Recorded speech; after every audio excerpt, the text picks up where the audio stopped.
Good evening, everyone, and welcome back to Loaded Mag NUFC is the fully loaded transfer show. We are there again, boys. I didn't think we'd get there this quickly. It feels like it's yesterday that we were talking transfers on a nightmare window last summer. But we are here again to talk all things Newcastle United and transfers. And boy, do we need them. That's all I'm going to say on that. But Daz, Chris, how are you on this fine Sunday evening? Is it Sunday? It's hard to tell during Christmas what the actual day it is. Good. I'm just glad we're not talking about results, and I'm still depressed over that one. The other day, cannot get over that. We need something fresh, something new. I know what most of the chatters want new, but we're going to talk about new faces in the team tonight. But apart from that, all good. The second part of my Christmas really starts now. My wife is working the last 2 days, but we started to the second part of Christmas. So looking forward to that. But Chris, how are you? We haven't seen you for a while. How's things? Mate, I'm good. Yeah, miss being on with you boys. Yeah, it's been a bit of a mad 72 hours, to be honest. I've been busier than I've been all year, really. So yeah, I've been out gallivanting, drinking far too much, watching non-league Northern Premier League football. So yeah, it's been great. It's been a really, really good couple of days. But yeah, I'm off the drink now. I've got a week ahead to look forward to of leave. So I'm still not back until 5th of January.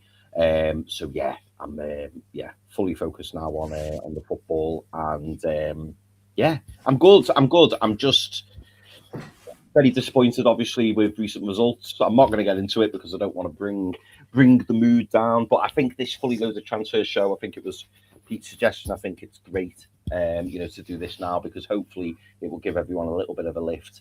And we can start talking about players that are in the squad at the moment, and maybe ones that we're looking to bring in as well. So I'm good, mate. I'm good. Pete, how are you doing, fella? Yeah, not too bad. Just as you come off the drink, I'm about to start it all over again. 1 in, 1 out, revolving door on the good stuff. But yes. So I'm starting today. It's the mother-in-law's 60th tomorrow, but we couldn't celebrate it tomorrow because I'm at a wedding. Me and the missus are at a wedding all day, which it didn't go down too well because obviously it's her daughter not being there for her birthday is not ideal. But this wedding was booked in a long time ago, so we'll be drinking all day tomorrow. What better way to start is just open up the brandy on a Sunday evening. And yeah, you're absolutely right, and people in the chat said the same.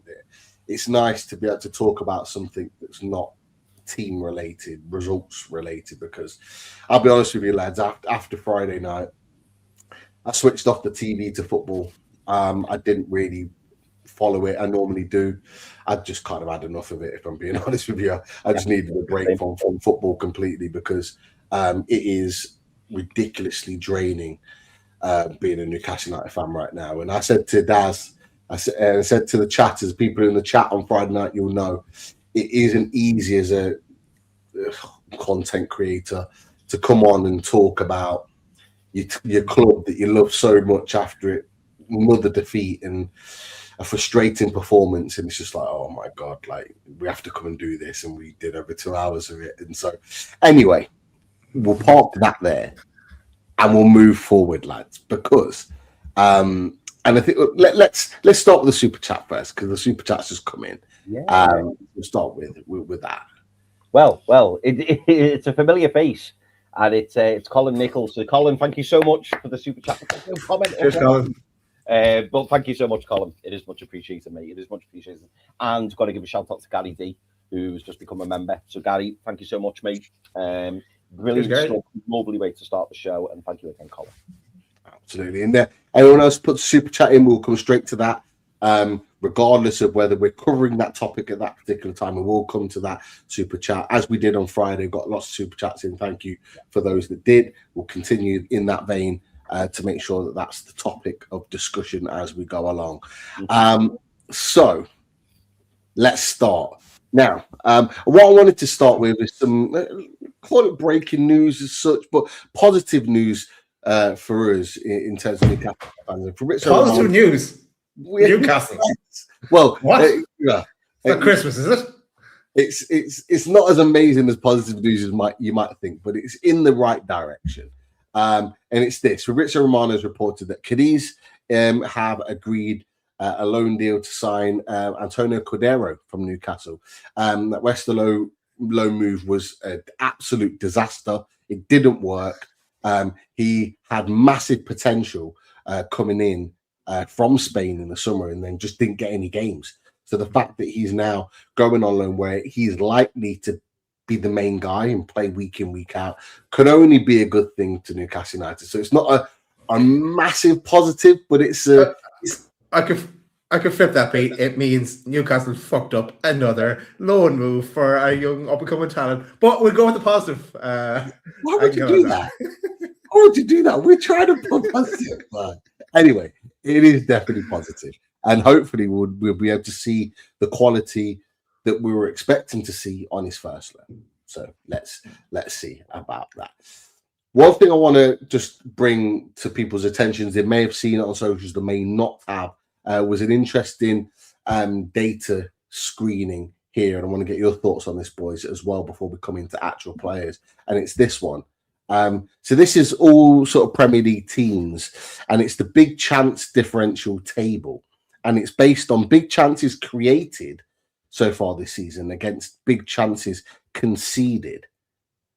And as you can see, Newcastle United are in the positive. So what it means is, and this is what I want to get your thoughts on this, is that Newcastle United have created 38 big chances in the league this season. We are quite high in that table. And we have only we've only had 23 big chances conceded against us. Now, if you look down that second grid of chances conceded, we are actually one of the lowest in the Premier League. So what it means is, lads, is that we haven't actually had many chances, big chances created against us, but it wouldn't feel like it with the goals that we've been conceding. So the point that I'm trying to make is that there's been a lot of arguments out there about Newcastle United, about the lack of being able to be creative and create chances. That's kind of a myth with that data there. And actually, is not being very good defensively in terms of conceded chance after chance after chance is also a myth, because we haven't actually conceded loads of big chances. It just looks like to me that we're not putting our chances away when we're creating them. And we've been incredibly unlucky that the chances that have been created against us, they've gone in. Would you have that same mindset? How do you see that data? Put it back on the screen. Daz, come to you first. How would you see that data coming out there? Because there's been lots of back and forth about Newcastle United and opinions of attack and a defence. Seeing that grid there, what do you make of it? I think it's one that Eddie Howe should use in any conversations he's having. But we have been unlucky in a goal where we've conceded the goals when we have conceded, but it doesn't tell the full picture either, does it? It doesn't. It kind of. There's a lot of data that's a positive thing you've shown there, but there's other graphs I'm sure you could show that'll be negative. The one where we're dropping points at 13 from winning positions and things like that. But yeah, it's not all negative. It's kind of what that's trying to say there. But it doesn't seem like that at this point in time. It seems very negative. And I'm sure when you talk about creativity, that's definitely a topic we're going to be talking about tonight, because we need to look at midfield and creativity coming from midfield. And we need some goals from as well as from our strikers. We didn't have one of them for the first half of the season, basically. And apart from Barnes chipping in with a few goals, we haven't had goals from our other two attacking wingmen, whoever's playing in that position. Gordon in the Premier League, he got goals. He hasn't got in the Champions League, he's got goals. In the Premier League, he hasn't. And we've got really nothing from the right-hand side. Apart from crosses from Murphy, we haven't got anything else. Yeah. Chris, I'll come to you on that. Daz has made his points with regards to that grid. I'll just drop it on the screen again for you to have a look at. What do you make of that? Do you think that there maybe needs to be a little bit of perspective there? I mean, obviously, lots of Newcastle fans are really not happy with what they're seeing right now, and they're more than justified to think that way. I'm not telling them to think any other. What do you make of that? Do you think we're being hard done by at the moment? I wouldn't say we're being hard done by. I would say it's because we can't finish our own dinner. I think that's the big problem. I think in the attacking areas we're being let down. Now, clearly, as the graph shows, and it's an interesting graph you've pulled up there, Pete. The graph shows that in terms of conceding big chances, we don't concede that many. So that is a real positive. But when it comes to finishing those big chances, I mean, as you were talking about it, my first thought was, what games this season have we basically, finished our chances and, we've looked like a goal scoring threat. We've looked like we're going to score every time we go forward. And the only game I can really think of is that Everton game at the Hill Dickinson. The game where, like, every time we went forward, you just thought we're going to score here, we're going to score. And there's probably a couple maybe that I'm missing out. Maybe I thought we looked really dangerous against Liverpool earlier on in the season. Chelsea as well, mate. First half. Yeah, that's fair. Chelsea first half. Yeah. Yeah, absolutely. But yeah, I mean, again, if you look back to a couple of seasons ago, I know I constantly say that's all I ever say. We could and we should be higher up in the league, and this is the frustration, Pete, because this season it's so inconsistent. Like, you look at the results across the league, and you can see from the league table how open it is. Because really, we should be out of sight. If this was any normal season, we would be out of sight, nowhere near the European places. But as it turns out, we're not that far off them. So it just shows how inconsistent everybody is. But yeah, to me, I'm surprised that we're third in that table, because I think it was DXLE who said in the chat, the eye test would say something a lot different, and I think most Newcastle fans would agree with that. But it is interesting when you look at stats like that, because it just proves to me that clearly those big chances created, we're not taking them, and that's the big issue. We're not shipping in loads and loads of goals. Even going back to the game against Man United, we lost 1-0, and we had the lion's share of everything. But we're conceding goals and we're not taking chances. We're not creating clear enough chances, or I would argue the wingers aren't doing enough for me.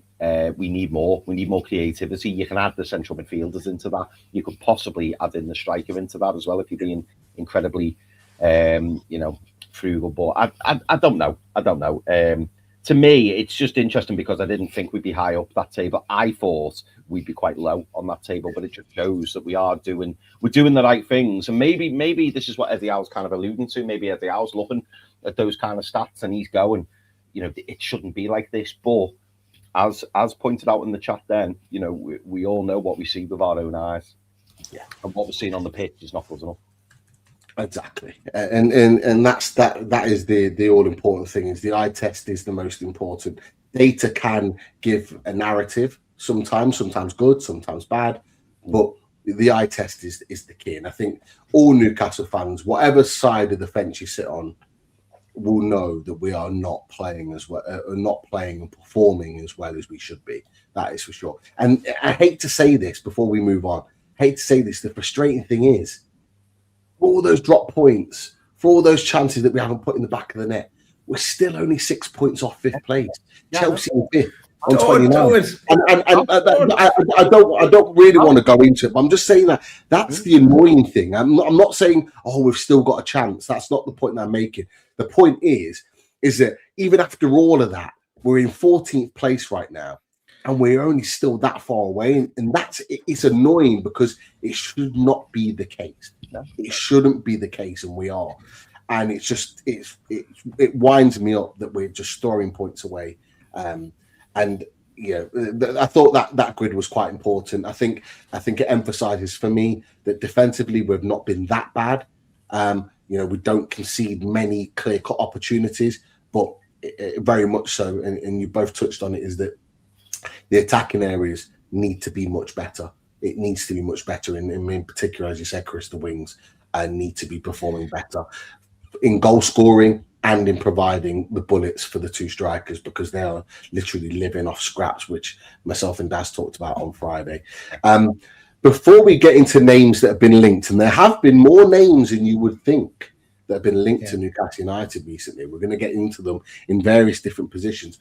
I've just thrown up a number of names of potential players that may leave in January, because we know more than anything, and we've talked about it before, players are going to need to leave in order for players to come in. We've already submitted our 25-man squad.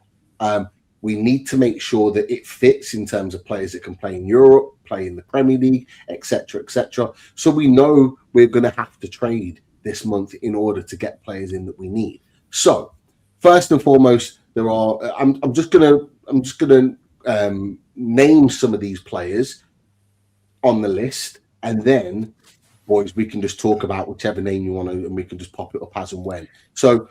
One of the most obvious ones, and the one that's been talked about probably since deadline day, really, is this man here, Will Asula. Will Asula, in his links to Frankfurt, have not gone away. In fact, they've just continued all the way through the beginning of this season. And in one of the most latest things, a couple of weeks ago now, but Florian Plattenberg, who has been on this right from the beginning, he firstly, on the 1st of December, said, Will Asula and Frankfurt have reached an agreement, not the club, but the player, on that winter move. They are discussing about a loan with an option. We disagreed when this popped up at the time about the fee, 20 million. Don't agree with that. But then he's tweeted again after that with the arrow downwards in the sand timer to say that things are ticking along.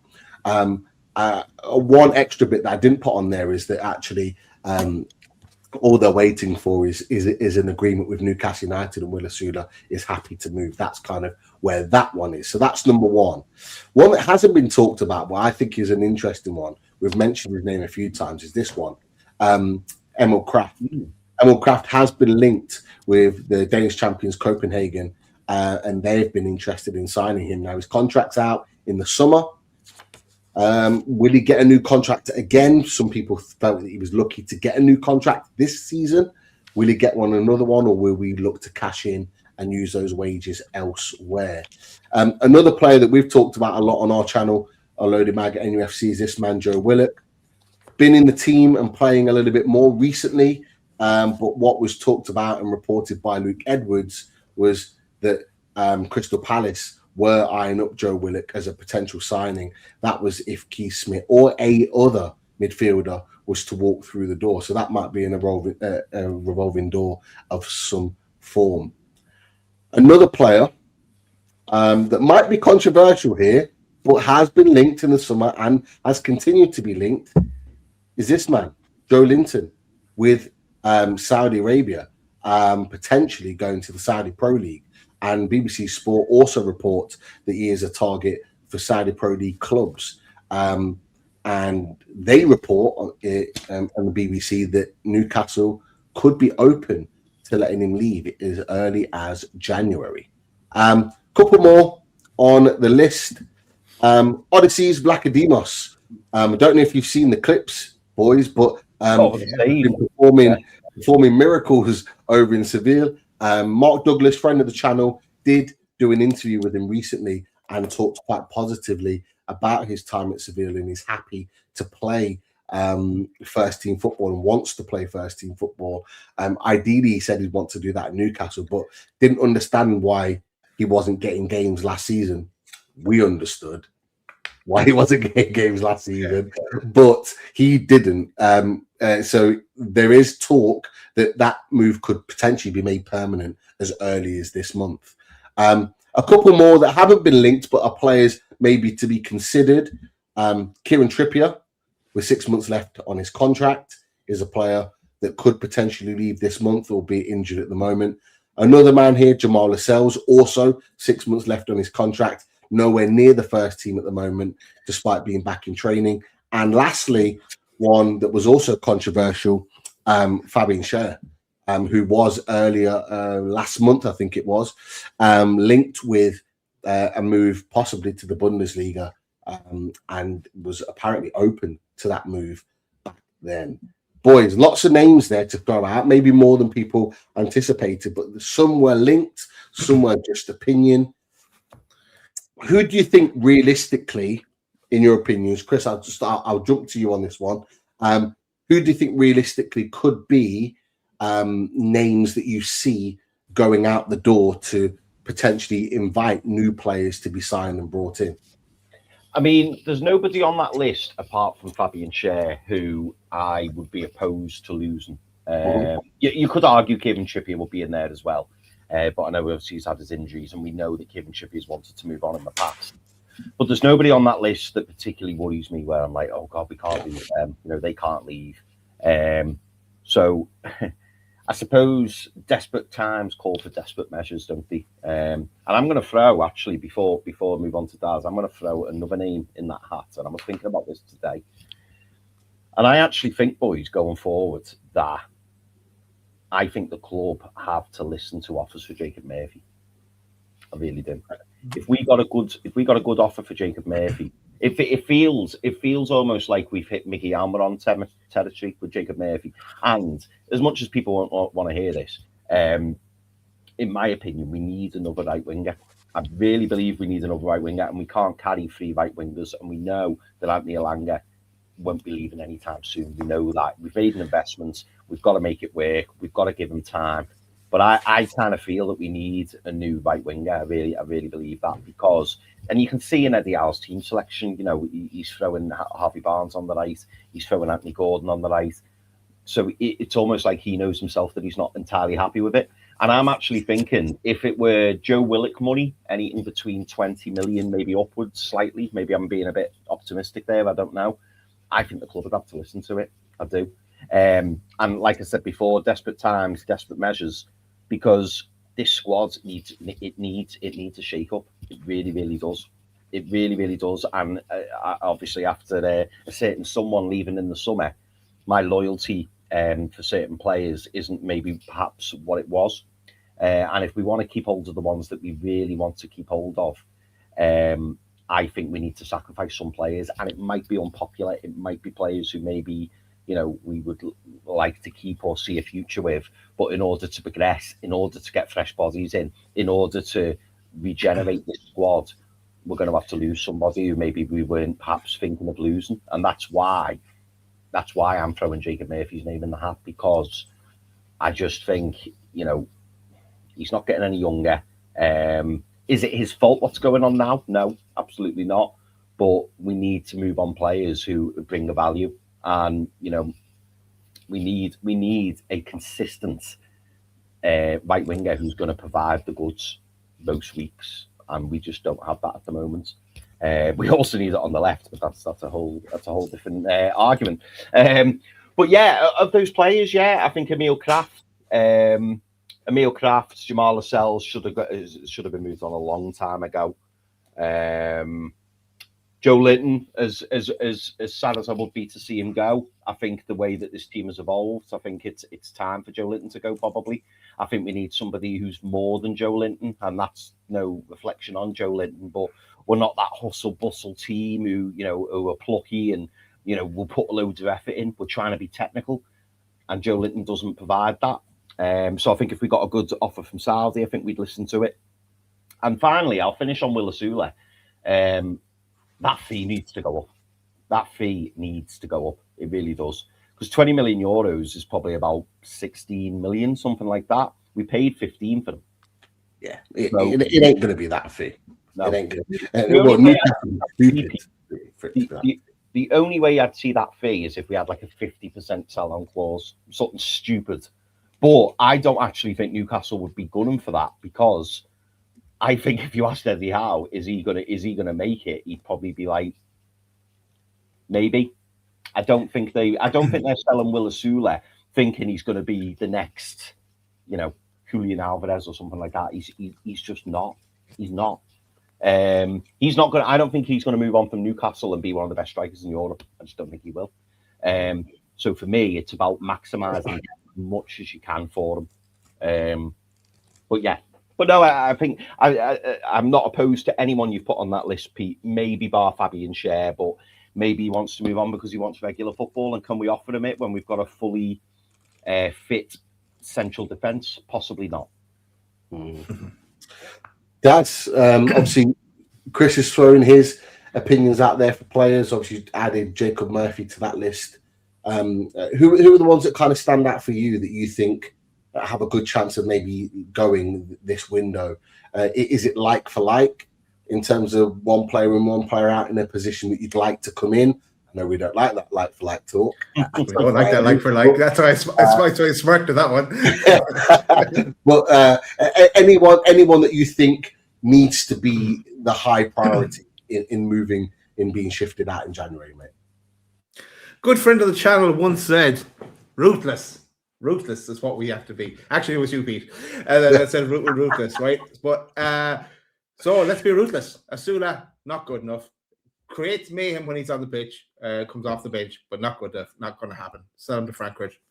Come up with some kind of a meet in the middle somewhere with the fee. Kraft, good servant, but he's only going to be a squad player. So if we got a decent offer, sell him.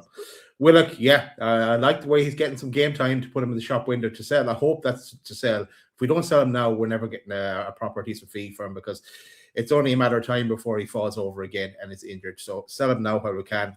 Palace, come and show us the money. J7 can only play one game a week. We've moved on from the style that we had at the time we gave him that contract. We all wanted to keep him, but we should be evolving if we haven't evolved already. So the ideal situation there is Saudi come in and give a decent fee for us that we can reinvest. And like we bought him for 40 million as a striker. Eddie converted him as to midfielder. But happy days if we get a decent fee from Joe Linton. Audi, he's doing well at Seville, but if you have someone who wants to take a pop at him and we get a decent fee, great. Otherwise, it's more constant loans, and that'll do as well, just that we recoup something back. Trips, if he got an offer, fair enough, but he's a good leader, but where is he now?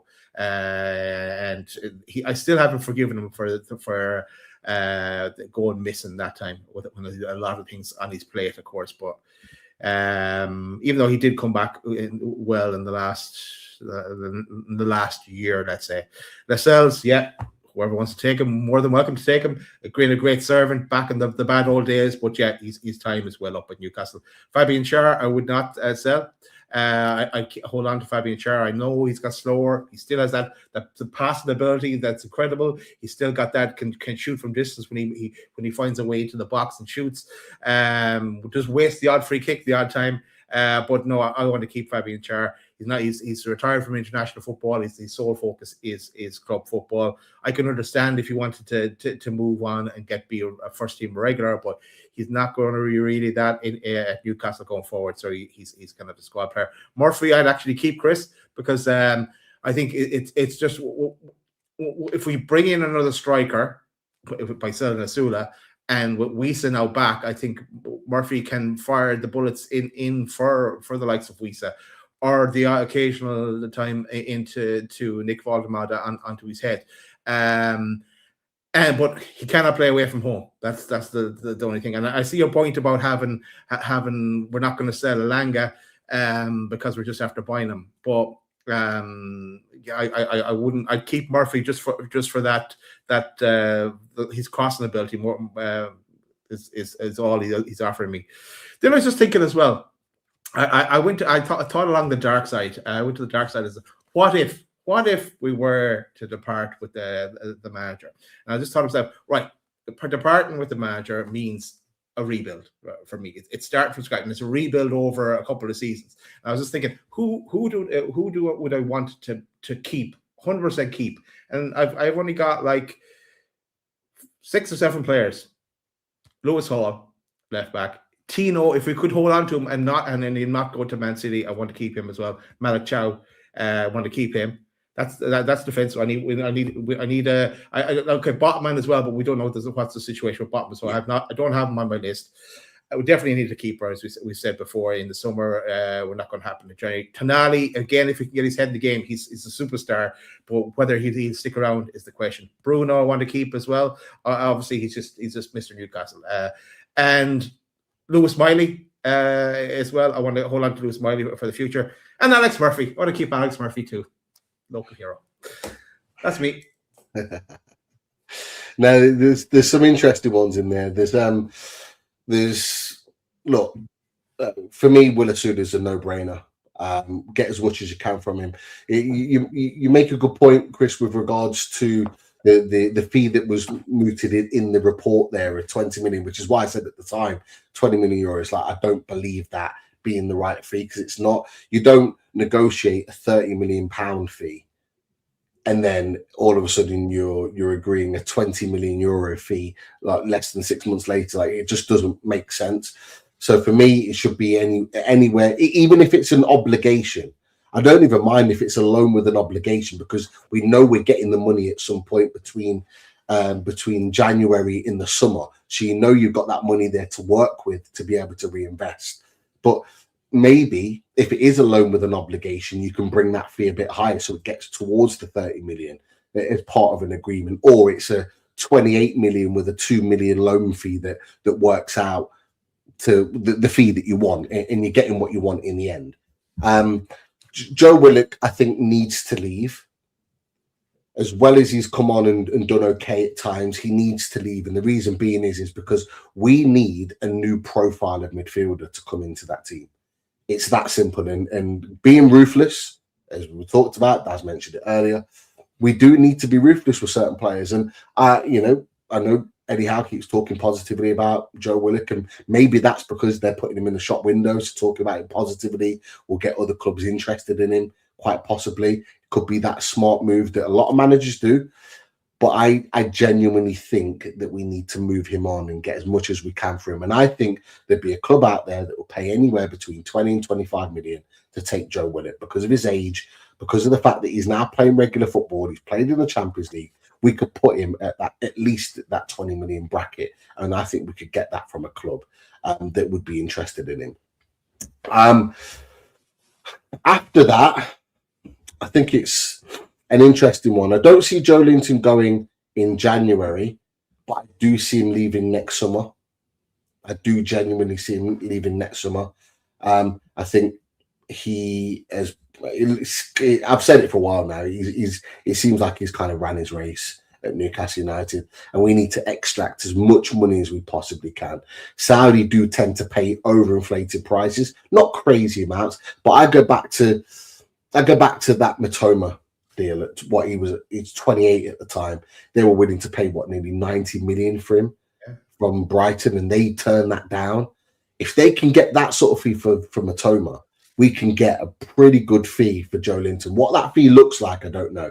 I talked about on a previous show around the sort of 50 million mark, and I know you boys probably didn't agree with that, but I think we could get something around that. Anywhere between 40 and 50 million, I think we could get for Joe Linton right now. As a player that's playing for Newcastle United, playing in the Champions League, regardless of whether we think he's playing well or not, he's still got that historic level of ability, and we didn't maximize that with Miguel Almiron. We didn't maximize that with Callum Wilson, but I think we can maximize that with Joe Linton and get him out of Newcastle at a good age to get a good fee, and then we can upgrade that in the summer, not necessarily in January. Kraft, see you later. Don't know why we kept him anyway. I think we need to move him on. We're not going to get a massive fee for him. And I'll be honest, lads, I'm not against Fabian Schär leaving. I personally think he'll leave anyway in the summer. I'm not against him leaving, providing that we get another centre-back in. That's where I'm at. Do we go and get another centre-back, younger, more efficient, someone with a little bit more pace, to come in A player that I'm going to throw out there, and I'm not saying he's going to come to Newcastle United, but if we were to get rid of Shaw and get a Fikayo Tomori, for example, from AC Milan, like that would, for me, that I would take that as a potential deal because of his age, because of what he could potentially give for the next few years. That's just one example. I'm not saying that's a given. I'm just giving an example there. But if we could get another centre back in the month to allow Fabian Shaw to leave, I wouldn't be against it because I've just got a feeling he's not going to be here much longer. So there's kind of where I'm at with that. Vlachodimos, take him. Give us whatever you can. just get him off our books as soon as possible. But that's kind of where I'm at with the players that we've got. And we need to get players off the books in order to bring players on. Pete, have we had Vlachodimos 2 years now? No. Well, this is his second year. Yeah. So did we buy him in the January or did we buy him in the summer? Summer. Look, it was the PSR, wasn't it? Oh, of course it was. Yeah. So we're coming up to the 1.5 point we've had him now. So it'll be 2 years next summer, next June. We'd have had him for 2 years at that point, which is why I think that'll probably be the time to cash in on him. That'll be the earliest opportunity that we could probably cash in on him and maybe still get a hit, but not as much of a hit because we'd have had him on our books and paying his wages, etc., transfer fee for 2 years. That's why I think it might not happen unless Seville came out and gave us over the odds value for him that we're expecting. But Seville haven't got a load of money either, and that's part of the issue. So you signed a 4-year deal. So this is only rough maths. 4-year deal, 5 million a season. So feasibly, by this summer, we could have paid the 10 million of that 20 off. So if Sevilla came in with 10 million in the summer, then maybe it would be kind of even Stevens with broke even kind of thing and recouped the remaining 2 years of his contract. And 10 million for a player who's doing the business in La Liga. It's probably not a bad signing for them, really, is it? 10 million would have been his true value. Yeah, anywhere between 8 and 10 million. Had we have signed him back then at PSR for anywhere between 8 and 10 million was his value at the time because that's what Forest paid for it. I think Forest paid between 8 and 10 million for it. So that would have been his true value. Now, his value could actually go up with this loan spell because he's doing really well. It could only benefit Newcastle United because we could potentially command a bigger fee and get something of what we need to be able to almost, like you said, draw a blank but cancel out the deal so we're not losing anything. So there's that potential there. But yeah, lots of other things with regards to that. Now, would you say that the midfield is an area that we need to prioritize most in January, or is there somewhere else on the pitch? And when I say midfield, people in the chat as well as Chris, I'm talking about central midfield. Do you think that's an area of priority in January? Where do you boys think we need to sign first? If you wanted one signing to come in first as the initial signing, what position would you want it to be? For me, yes. Well, hang on, striker as well. Yeah, because if you go for a central midfielder, there's a couple of different combinations, right? Our left back, hear me out when the left back are saying, because if we were to buy a left back, you could potentially move Lewis Hall into midfield because he himself and Bruno were the most creative players for us against Man United, and we even though I want to see Lewis Hall as a left back and bring in a specialized creative central midfielder, or we could bring in a defensive central midfielder and release Tonali up to where Joe Linton or Ramsey are playing, and have Tonali and Bruno as the creative ones for us. But ultimately, I think that's probably, and even looking at the initial names that came out of who we're linked with, it seems to be creativity is what we're looking for, our pinpointing as something we need to do something about. And we haven't seen that yet from the likes of a Ramsey. So yes, I think we need that. And yeah, that's maybe the starting point for us, the centre midfield for me. What about you, Chris? Anywhere else that you think is a priority, or would you go along with midfield being the one? I mean, there's a few positions I obviously want to upgrade. I mentioned the right wing position earlier. Striker position is one. Although with the striker position, I think it's more just another body. Because I do think Johan Vissa, when he gets up and running, I think he'll be flying. And then obviously we've still got Nick Voltemade as well. Then there's the left back cover, which Daz mentioned, possibly centre back with Fabian Schär if he goes. Then there's the number one, which, you know, yeah, I mean, we're I don't know if we're ready for this tonight, this chat, but we desperately need a new goalkeeper. We really, really do. Like a you know, a goalkeeper who could do everything. That's basically what we need. But yeah, I would say I would love to see us sign like a powerhouse in the centre of midfield, somebody who's box to box, somebody who, you know, can drive the team forward and looks threatening on the, you know, just outside the 18-yard box, somebody who can ping the ball in, someone who can hit one from 25 yards. Like, that's what I'm looking for. Even somebody who can be a bit of a destroyer. So it's almost like a modern Joe Linton who's got that technical ability and that skill going forward. That's, I mean, they probably don't come cheap, I'm sure, but yeah, for me, bringing in a high quality central midfielder would be great. Someone who can operate almost in that, you know, that 10. Somebody who's going to drive us up the pitch, but somebody who can also offer a little bit defensively as well. I mean, I know I'm probably describing like one of the world's best central midfielders there, but, you know, just we need a little bit of stardust just sprinkled in that central midfield, because I think once we have that, it could unlock these other positions where we're not quite getting it or it's not quite happening for us. That's what I think. Yeah, no, I agree. I think midfield is definitely an area we need to improve, because that was the reason why I think that is the midfield was an area where we were winning matches last year. Our midfield three was winning us games and being talked about as the best in the league or one of the top three best in the league. We're far from that right now. And that midfield is broken. That midfield three is broken right now. The flow, the connection, the understanding, it's all gone. Like, it's completely broken. You know, I talked about it on Friday. The fact that Sandro Tonali got taken off when he did, when we were still chasing the game, told me everything I needed to know about him currently. Bruno Guimaraes trying to do everything himself. He can't, as a captain, he can't do everything himself. He needs players around him to help him out. Jacob Ramsey was poor. Willock didn't do too much. You know, the players around him need to be giving more. Joe Linton did okay, to be fair, when he came on, but we need way more from him.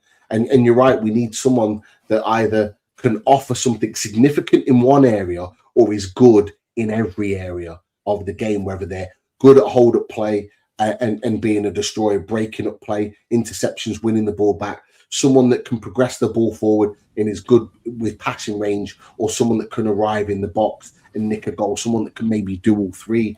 Is going to be expensive, but at least someone that can do two of those three is the way forward. And so, yes, it's going to be difficult, but there's a range of players here that could be players that we are looking at. That one that does look like it's out of our price range, boys, and this came out this morning, is around the most linked player, and it's Keith Smith. And Fabrizio Romano said, one to watch in 2026, January unlikely, with all European top clubs attentive to their 19-year-old. We were told not long ago that the fee would be around 22 to 25 million euros. Fabrizio Romano is now saying this morning that the fee is going to be more than 40 to 45 million. And actually, in his video, he actually says that there's a club that have already had a 60 million euro bid rejected by AZ Alkmaar. And when I listened to that, my first thought was, he ain't coming to Newcastle. He's not coming to Newcastle. Now, he has all the fundamentals, though, of being that creative spark that we need. And that's why it's so frustrating that he's not able to come in the door. So that one looks unlikely for now. Could it change? Could Newcastle pull the trigger on that? Who knows? But there's another player that's come of interest. And look, we've talked about it briefly on the match preview, Daz. But Ruben Neves is someone that could be available in January. Only 6 months left on his contract at Al Hilal. And as of today, Fabrizio Romano says Ruben Neves has not signed a new deal yet with Al Hilal, despite proposals on the table. Current deal, the contract expires in June. Several European top clubs have started approaches for January. A big opportunity, and there was talks, and Chris, you might have missed this, there's talks of him being available for as little as £15 million in January. Just your thoughts on this, like, Daz, I'll come back to you on this, because obviously it's still rumbling on and it's still continuing on, this thought. Is there a chance that we could get Ruben Neves in January? Do you think there's a genuine opportunity in us picking up a player of his caliber? Yes, but I'm going to go back to Naismith first, because he would be a player that is kind of plays in that attacking midfield role, whereas Ruben Neves to me is more defensive midfielder. So, okay, Naismith, he can see a pass, can finish, can tackle, can get himself out of danger. He's creative, he's composed. He's playing in the Dutch league with Alkmaar. Can he take the step up? It looks like he can. He looks like a player that will be able to make that move. But yeah, with a lot of clubs after him and big clubs at that, yeah, you would imagine we're going to be down in the pecking order there. Maybe we missed the boat on that one. But then going back to Ruben Neves, if he were to bring him in, I think that releases Tonali into the number 7 position, I'd say, where Joe Linton and Ramsey play today, and have Tonali and Bruno there. 15 million is a bargain. He's 28. Good at a dead ball as well. Takes a lot of penalties for in the Saudi league as well.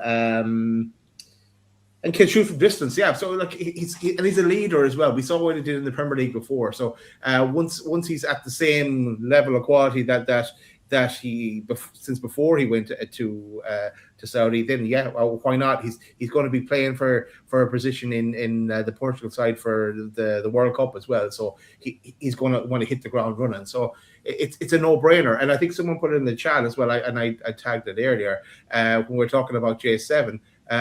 Maybe these swap deals or cash for player things don't really work out. But Gary says, what about taking Neves and cash for Big Joe? That'd be something I'd be well open for too as well. But so yeah, it's a yes for me on Ruben Neves.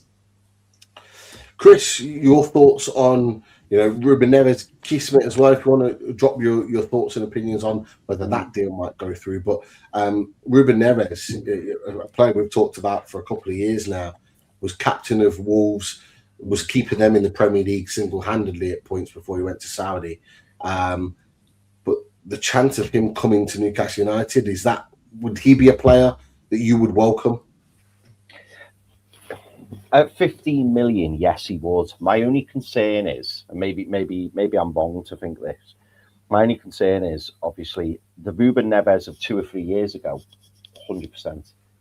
I don't know, and I don't watch enough Saudi League football to know what Ruben Neves is like now. And also, I'm thinking from a realistic point of view here. If you go from playing in the Saudi League and being on 400 grand a week to going back to the Premier League and being on 150 grand a week, is that motivation still going to be there? Is that desire going to be there? I don't know. Is Ruben Neves a talented midfielder? Yeah, absolutely he is. And if he's got that determination, that drive to want to come back, and we get the same Ruben Neves who was at Wolves, brilliant signing. And for 15 million, you could argue it's worth the risk.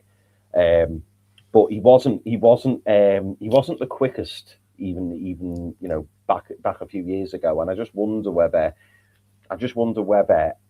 the Premier League might have kind of. He might be suited to a slower league. I could see him maybe in Serie A or maybe the Bundesliga. I don't know. But I'm not saying I wouldn't want him. And if there was an opportunity to sign him, I think it's worth the risk. On Keith Smith, I agree with what Daz has said. Like, he looks like he's got all the talent in the world. But I just wonder whether that's the kind of player we should be going for at this moment. Very, very talented lad, 19 years old, looks like he's got the world at his feet. Exciting for us. If we were sitting, I think I mentioned this a few months back, boys. If we were sitting third in the league, I'd be like, yeah, get him in. Get him in. Let's just add him to this pool.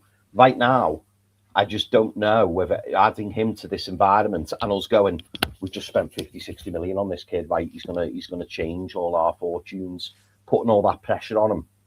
We need someone to come in and do it now. We need someone to come in and have an impact, make a difference. And I'm not saying Keith Smith couldn't do that, but is he going to be like another Lewis Hall, another Tino Livramento, where you wait 6, 12 months? Have we got 6, 12 months? I'm almost thinking, like, you know, going. I'm going to throw his name out there, Pete. Sorry if he's on your list already. You know, like an Edison from Atalanta, somebody who's really experienced. Knows his way around European football. Obviously, playing for Atalanta in Serie A, Brazilian international. You know, this would be his big move, but he's not going to be overawed by it. He's been round the block. He knows the score. He's coming into a new league, probably getting a pay rise, so he's got that incentive. I just wonder whether we should be going for a player like that if we're going to be spending big on somebody, because Ruben Neves, great player. Does he have the drive and determination? Keith Smith looks like he's going to be a great player, but is he ready for the here and now? I could see a Keith Smith joining like a Man City or something, where he just casually drops in now and again, and everyone goes, oh, next season he's going to be brilliant.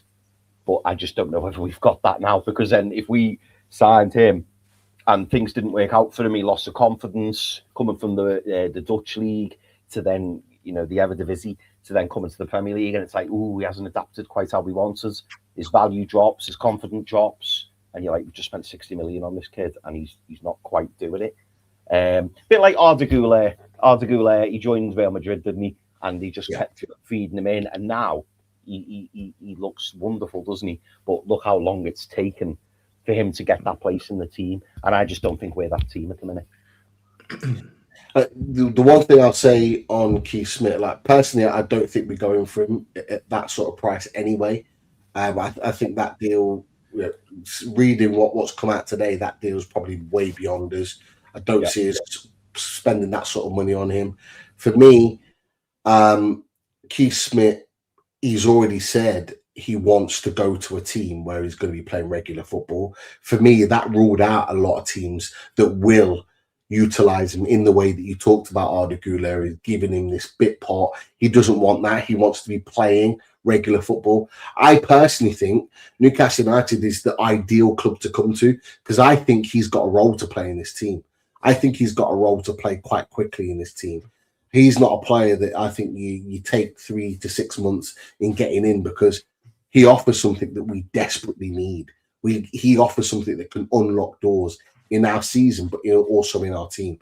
And so I think it's an ideal signing. I just don't think we've got that sort of money to put down. I asked myself, are Newcastle United bold enough to go in and do a deal like that in January?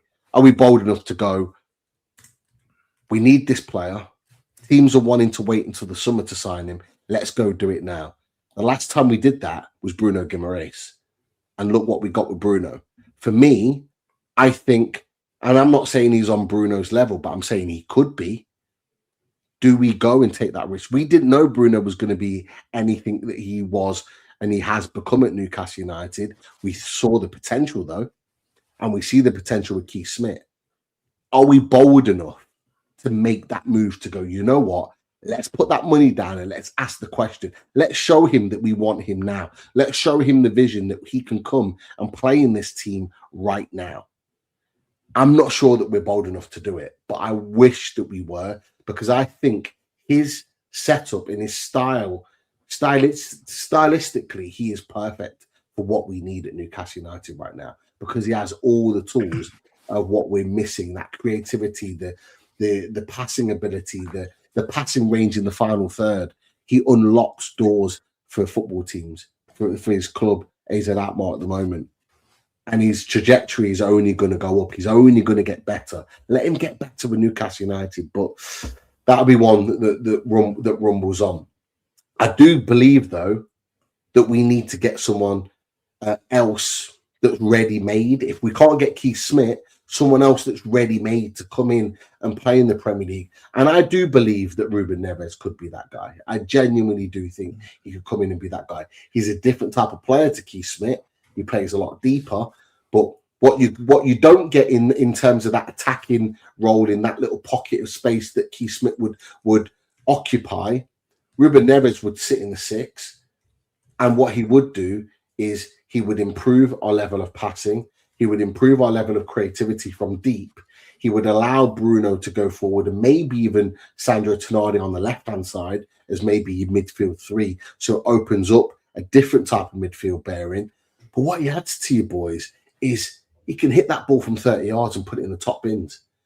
He takes set pieces, corners, free kicks, an area we're seriously lacking in a dead ball specialist with Trippier not being available. We lack in it. We've had Tonali, we've had Miley, we've had Hall from the left. But this guy knows he can put it on a sixpence to a player, and we get someone in there that can genuinely give you that option. So he might not give you the Keith Smith variety, but it gives you something else that's equally important and equally valuable to the team. So there's areas there that we could really improve on with a Ruben Neves. In the price, you can't argue that. I'll come on to one other player. There's a few others, but there's one other player here that excites me. I think is a really good player from the minutes I've seen. I've mostly watched in the Champions League, to be fair, and it's this man here, Lamine Camara from Monaco. He's been continually linked with Newcastle United and Get French Football and others. NUFC blog have talked about him as well, and they've talked about, and it's come from The Athletic actually, that we are considering a move for Lamine Camara. Now he is currently on AFCON. I believe he's Senegalese, so he is on AFCON currently, but he is a player that could offer something significant in terms of that passing range, in terms of that quality in the final third to make those passes, progressive passes. That's his area. But physically, he's dominated. You talked about having a dominator, Chris, someone that can dominate the ball, someone that can dominate box to box. He gives you that. He's got Champions League experience. He's playing at the top level.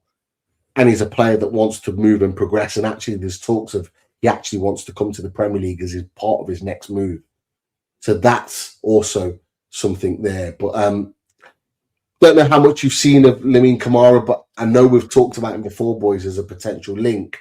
That's just another player that I've thrown out there. That's Chris. Anything to add on Lamine Camara in particular? Yeah, I did a bit of homework on some of these midfielders today. You're right. He's Senegalese. He's at AFCON. It's his birthday on the 1st of January. So what a nice birthday present to come to Newcastle, sign for Newcastle. And you're right. He's made for the Premier League. He looks a star in the making. More. I put him as a central midfielder more so than an attacking or defensive midfielder. If that makes any sense. He's currently at Monaco. Came from Metz. Loves a tackle. Can shoot from range. Can pick a pass. Strong, as you mentioned, Pete. So he'd suit the Premier League. He's more defensive than attacking. Like I said earlier, I'd play him in the 6 and release Tonali up into the 7, let's say. Then in the formation we play, if that was to happen, he would cost a bit, I'd say. But he is some player, and he's an athlete as well. I know we talked a bit about technicians and athletes, but he's in the athlete mode as well, but physical. So bring him to the tune. Absolutely. Anything to add on that, Chris, with Lamine Camara? He does look like a top player, but also getting a lot of interest from other clubs too.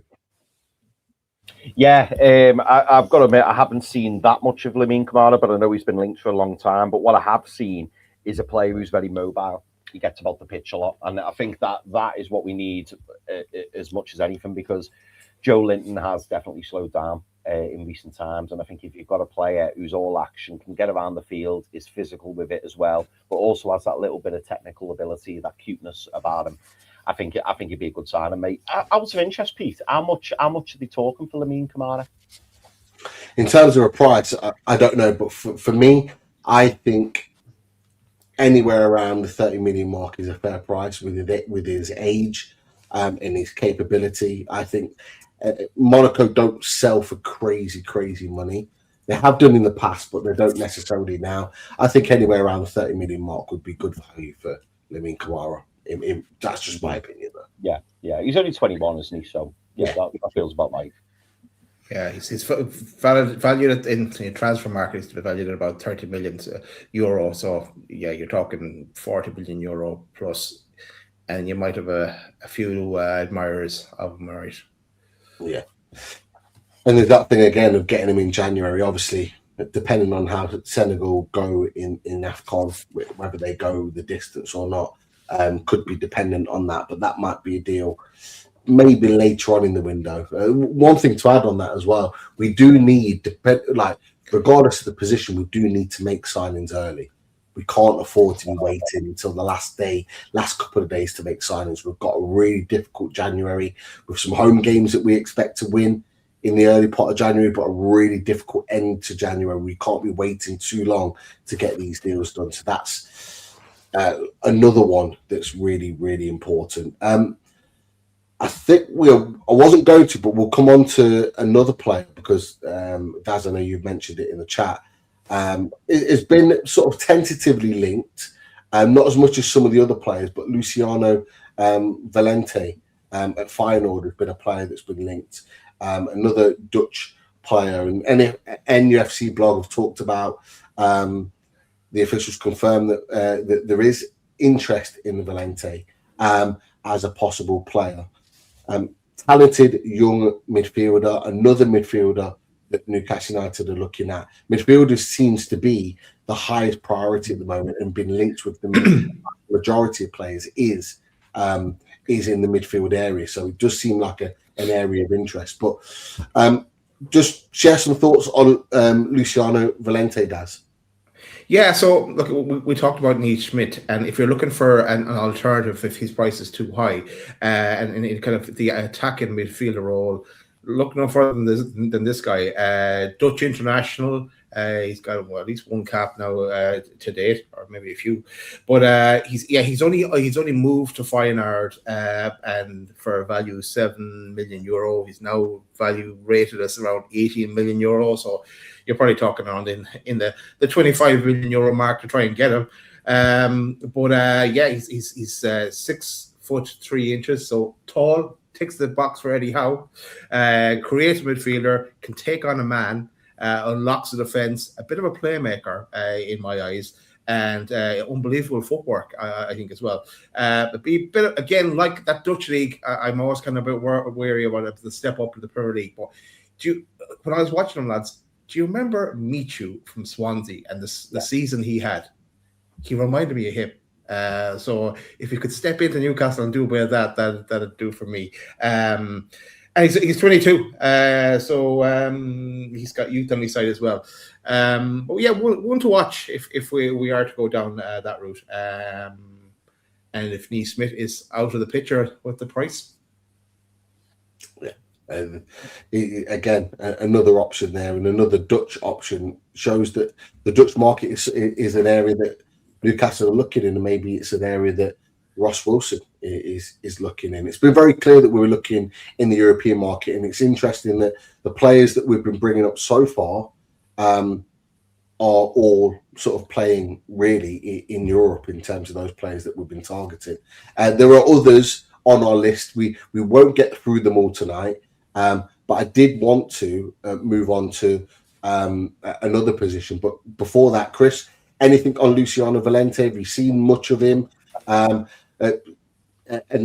that's to be fair, that's fine. Is that there's a lot of players that we've been linked to. There's others on this list that a lot of people wouldn't have even looked at or even known. To be fair. Mate, absolutely. Like I saw Dad put it in our chat, and when I saw the name, I was like, "Who's that?" The face rings a bell slightly, but maybe I've seen that article from the NUFC blog. Maybe that's what's sparked my memory. But no, I cannot even begin to tell you anything about him because I've never seen him play. But he sounds good, Daz. You've sold him well to me, mate. Yeah, you might have seen him on the poster when I sent it about a week and a half ago. Oh yeah, that's probably I've seen, but I couldn't tell you. I couldn't tell you who he was. I know. I don't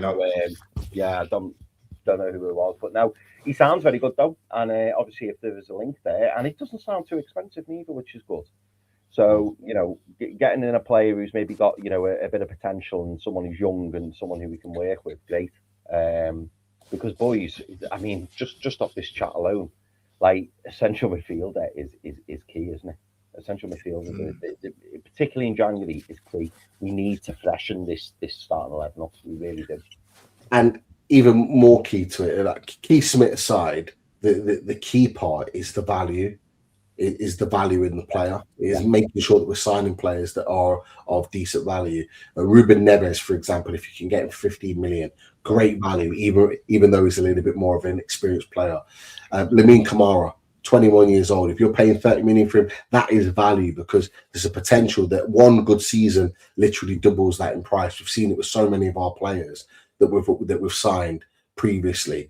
You look at Luciano Valente. A good season at Newcastle United can double his value. If you're paying anywhere between 20 and 25 million initially to get him through the door, that's great business. It's great business with a view to him and his value skyrocketing with a good season at Newcastle United. So, and what you're doing, you're bringing a different type of midfielder into the club, which is really, really important. So there are really good options there. Other options for Newcastle United, which we will look at as well moving forward. So there's loads more to discuss, but we won't have time to discuss them all on the show. I did want to move to fullback position just really quickly, just a couple of players to talk about because there has been a couple of players that have been linked with Newcastle United. First of all, this man, young Toulouse left back, who's getting a lot of attention by lots of different clubs, and he's really come to the forefront this season.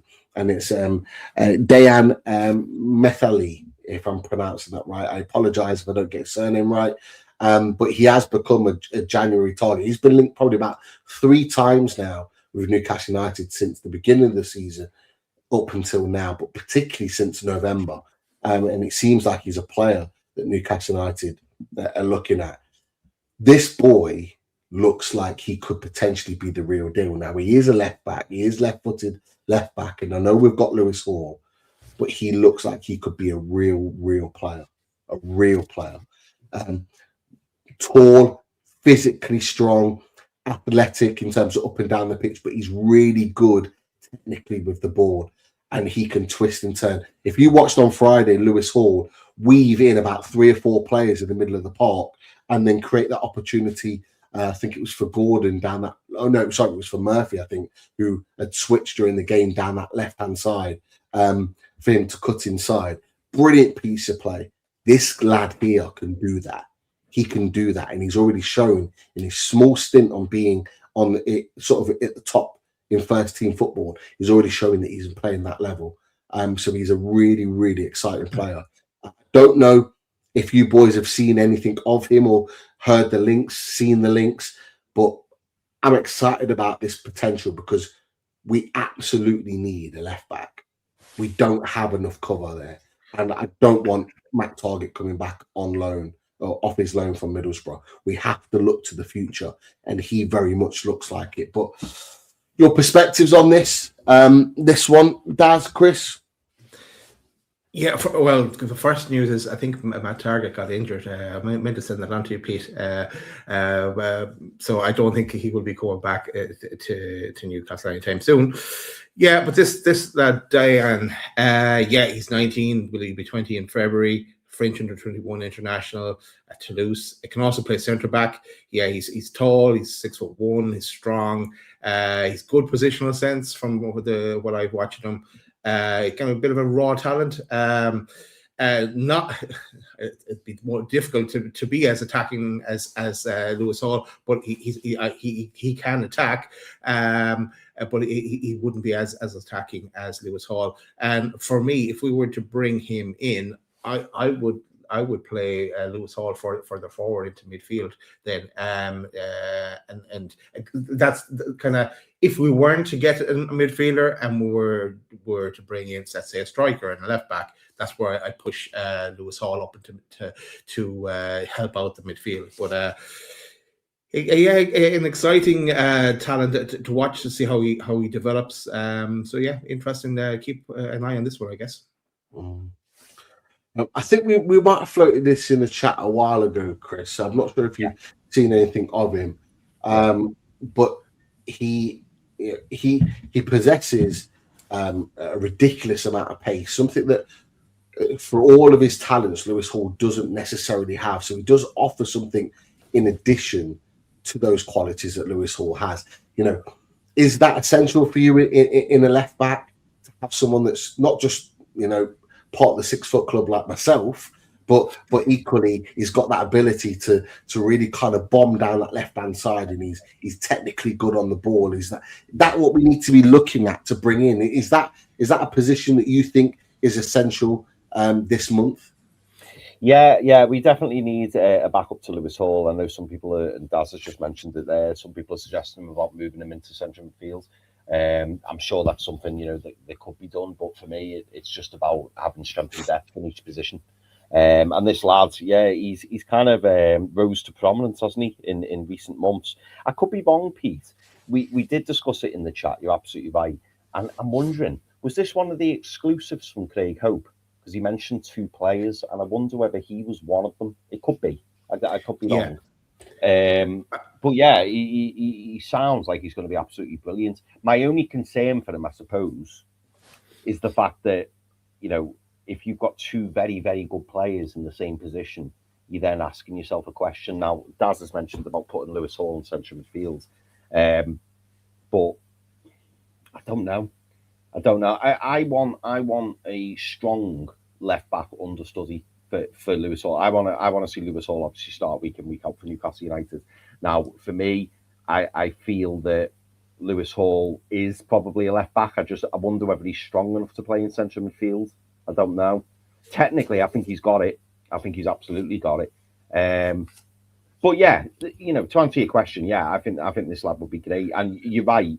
We need, in this modern game, you only have to look back, don't you, like 20, 25 years ago, and people talk about Gary Neville, just, you know, as a right back. Gary Neville was a superb right back, but going forward, he had limitations. Obviously, he had a fantastic cross on him, but he had limitations going forward. You can't have that these days. Your wing backs or your full backs need to be very good going forward as well as coming back. We saw it with Kirkhead last season at Bournemouth. A lot of the stuff he was doing, which was very impressive, was what he was doing at the other end of the pitch. You look at Daniel Munoz for Crystal Palace. A lot of what he does at the attacking end of the pitch is what is grabbing people's attention. Maybe that's something that Tino Livramento can probably improve upon.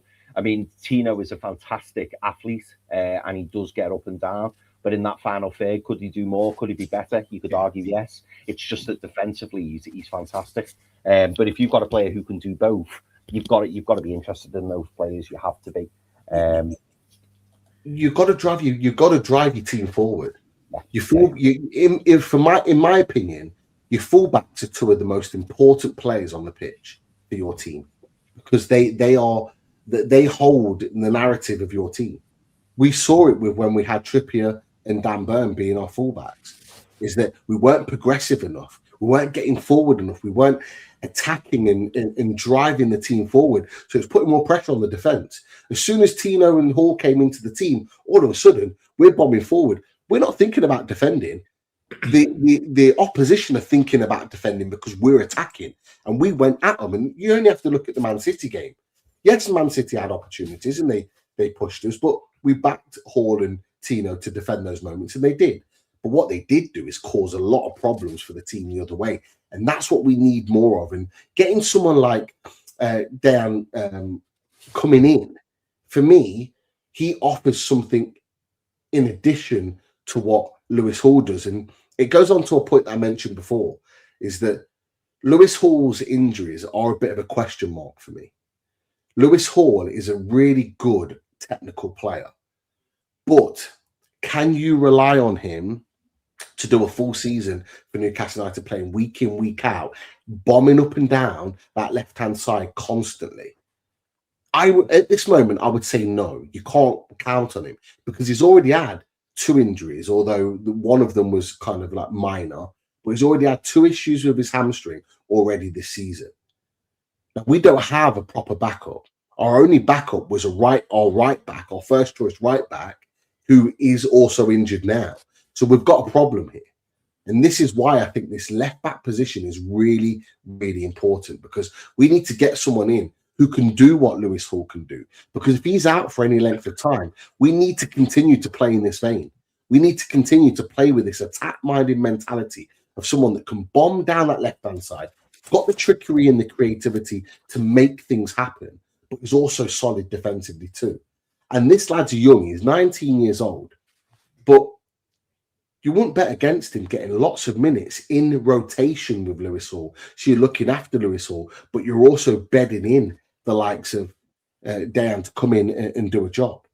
And for me, I think it'd be a no-brainer, because I don't think it'd be massively expensive, because he's only just come onto the scene. If you could get him now for a good price, you're getting an absolute snip there. And there's another player, Nathaniel Brown, that I've talked about in the Bundesliga, who's playing really well as well. He's having a great season. Just got a cap for Germany.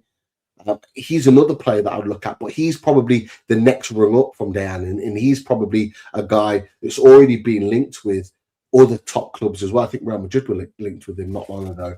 There's another club, and I can't remember the club, even yesterday, that was linked with Nathaniel Brown. And I think maybe he's gone beyond us now, because other clubs have already cottoned onto him that he's a young player. I think he's only 21. But from what I've seen of him, he's really good. But there's that type of player that I do think we need to bring in. And I think it'd be a really, really exciting signing.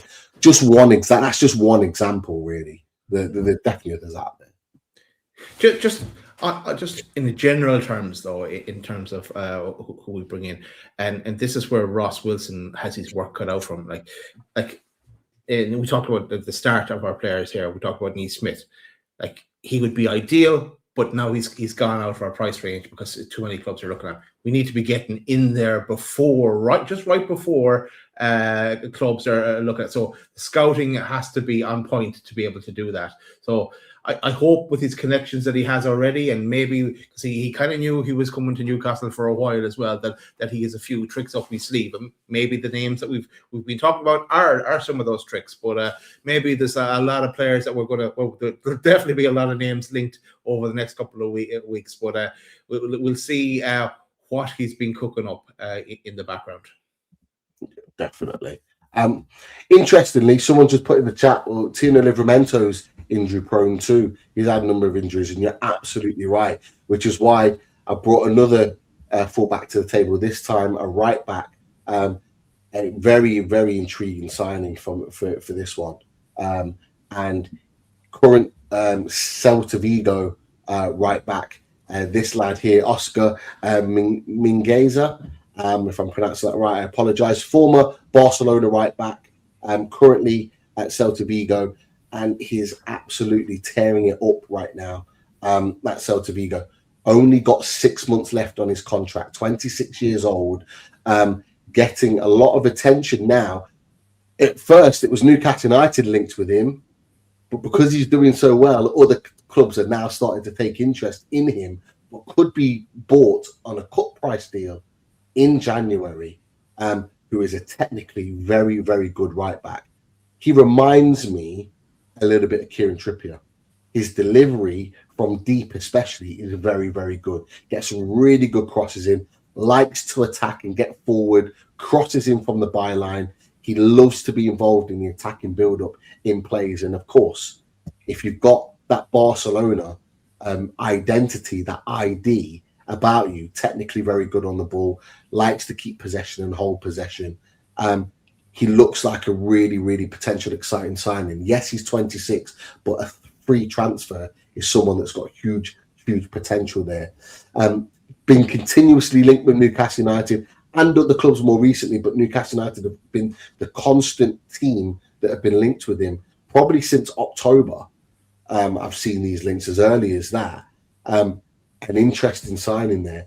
Question I've got for you boys, whether you've seen Oscar Mingueza or not, do we need a right back? Which one's more important, a left back or a right back? Because Trippier's constantly picking up injuries. He is the definition of injury prone at Newcastle United. Tino isn't guaranteed to stay fit. So do we need to actually put our money into a right back rather than a left back? And would you be happy with getting a right back in this window, Daz?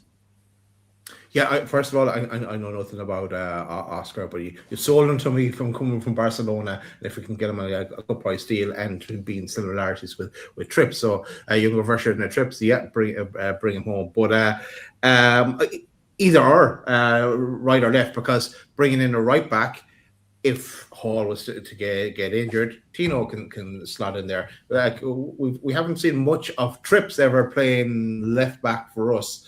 He's done it for England. The odd time maybe he's done it for us, but we haven't seen much of that. But I would prioritize if I had a straight choice, I would get the left back cover. But I think come the summer we need a right back in as well, especially if Trips is gone, Kraft is on the way out as well. That only leaves Tino, and we don't know what's going to happen with Tino either. So we need a plan B for a right back position. So by purchasing a right back also helps us out in left back. But so either works for me. Yeah. Just to add on to that, Chris, Oscar Mingueza does and has a very small body of work playing left back too. Can play in that position also. Could that be someone that you'd like to bring in? When I've watched him play, he does remind me a little bit of Trippier, like his delivery, the way he puts the ball in. He is very much attack-minded. He links with his right winger really well, a little bit like how Trippier did with Miguel Almiron. Obviously, we've got Tino Livramento, but could this be the Trippier kind of handover potentially in January? Yeah, absolutely. 26 years old, if he's only got 6 months left on his deal, it will be a good time to bring someone like that in. And let's not forget, boys, we know the rumours of Tino Livramento in the summer. We know that that's a distinct possibility. And earlier on, we were speaking about Kieran Trippier moving on, Emil Kraft moving on. So, we probably will need some depth in that right back position as well. So if we can pick up a bargain, why not? To increase that squad depth. I was just laughing because I've noticed a good friend of the channel is in the chat this evening. Right, Chad. Hey, get away with your shite football club, man. Jesus, they got lucky on Friday and they're just absolutely going to town on it. Hey, we'll be there. March, we will be there. We will be there. Sunglasses and all. He does say it was he rode the luck, but I hope you're well, Dan. Anyway, good to see you in the chat, mate. Have you moved the bus yet, Dan? That's my question. But in fairness, they deserved it. They deserved it. How did they win with that team? That's embarrassing for us that they won with that team. That's embarrassing. We've never really said that before. We're embarrassed to lose against Man United. I'm embarrassed to lose against that team. Anyway, I'm like, forget it. I know. Right. Happy New Year, Dan. Yeah, all that nonsense. A couple of players I want to throw at you before we wrap, guys. We could do another 15 players, by the way, chat. But we're not going to. We can discuss it on a later date. Not necessarily a traditional centre midfielder, but someone that can play in the pocket, a creator, someone that I've talked about quite a bit last season, who's getting a lot of rave reviews in the Bundesliga since his move from the Premier League, and it's Bilal El Khanous, a player that has been linked with Newcastle United and continues to be linked with Newcastle United. So, according to The Athletic, this was last week, I believe, the Moroccan midfielder is on our radar, who would like to bring him to the Premier League next summer. But there has been links as well with this potentially coming in January. So this is just one report in isolation, but January has also been mooted. Talks of a fee, and I have to say, I was shocked when I saw this, lads, a fee between 20 to 25 million euros. I'm not quite sure on that, because I think that Stuttgart may have paid a little bit more than that initially for him. I could be wrong on that, but I think it might have been the case. So I'm not sure. Yeah, so I'm not sure on that fee. I imagine that fee would be higher, probably going towards the 30 to 35 million euro, in my opinion. But Bilal El Khanous can play in the pocket. He's an attacking midfielder. And what he's doing at the moment, particularly at Stuttgart, is creating opportunities in that pocket of space. So he's linking the play left to right. He's finding those little pockets of play in between. He can drift off onto the left and play on the left as well. So maybe that left of a midfield three. Bilal El Khanous, would you revisit that in January? Because we were talking about him in the Fully Loaded transfer shows in the summer, lads. Is he someone that you think could be a player that could unlock this creativity issue? I say creativity issue, but just that final third issue of producing that little bit of quality. What do you think, Daz? Yeah, I do. You talked an awful lot about him right through the season. You were talking to us about him as well, watching him for Leicester. That Stuttgart have bought him outright now. Have they? It was a loan to buy kind of thing. I thought it was his release clause, but I could be wrong on that. Is that in that article, Pete? Was it not say? Did it say Stuttgart were rubbing their hands together? Because was that suggesting that Stuttgart would pay the 20 million to activate the permanent transfer and then try and sell him on to make a quick buck? Quite possibly. So let me have a look at it. Oh yeah, it does. On there will only be between 20 and 25 million. So potentially, yeah. But they'll have first dibs on it, so they'll have it. It'll be a little bit like Jürgen Strand Larsen. So Strand Larsen, for example, made his deal permanent to Wolves, and then we had the link with potentially buying him. And at that point, they could up that fee, so it could go as high as 30, 35 million euros. So yeah, that's kind of where it would be at. Yeah. Is he a player that you would want, my boys? Is he a player that you would want? Because there's a few people in the chat in previous shows. I don't know about tonight because I've not seen the chat, but there's previous shows that people have been talking about. We need someone like Bilal El Khanous to potentially come in and be that difference maker. And could he be someone that breaks the mold for Eddie Howe? If we want to play a different style, a different formation, a different way of playing, is he someone that could come in and be the difference maker? To change the kind of standard 4-3-3 that we always tend to play.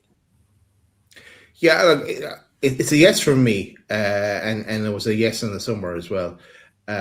Somehow I can't see it happening because I think they're going to want more than they're obviously going to want more than they pay for him. So and if he's doing well in the Bundesliga, they're right to ask for that as well. So that might complicate matters for us.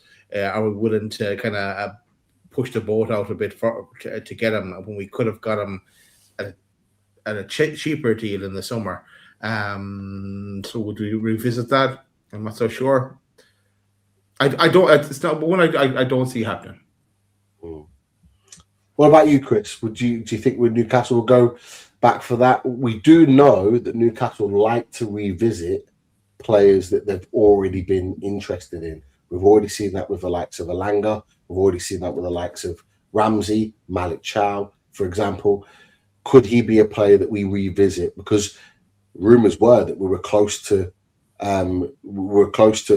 sort of igniting that release clause and getting him in. We didn't do it. We looked elsewhere. Could we revisit that potentially?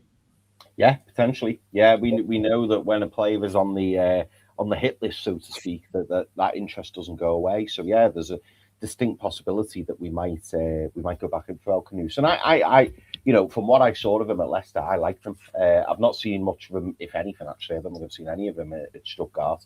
But obviously, they seem happy with him. But he's proved he can do it in the Premier League, and that for me is a big tick.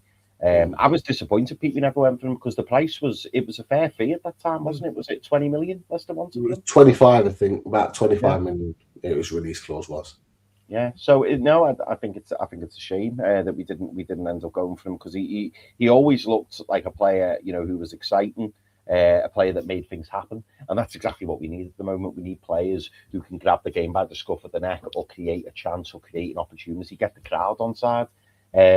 That's as basic as what we're looking for at the moment. We just need somebody with that little bit of technical ability who can, create that chance or unlock that door or play that key pass. That's what we need. Yeah, I mean, I'd be all for to sign someone like El Canoes. Definitely, he's a player that I really like. I really like him. I thought he was exciting.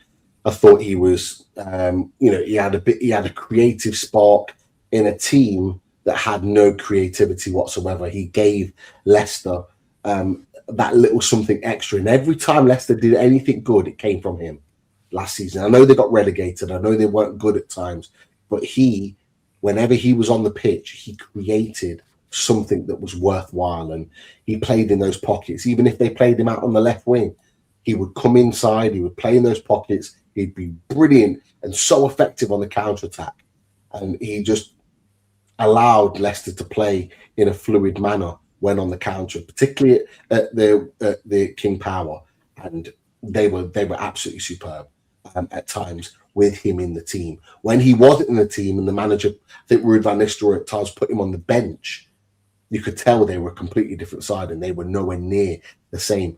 I was at the King Power in April when we won, and Leicester did absolutely nothing until they started feeding the ball to Bilal El Khanouchi in the second half. I think he might have even come off the bench when he came into the game in the second half.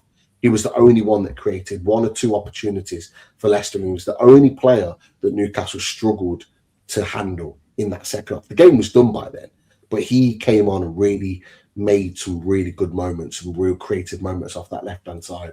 So he excites me as a player, and I think in a more attacking team like Newcastle United, he could really unlock the doors.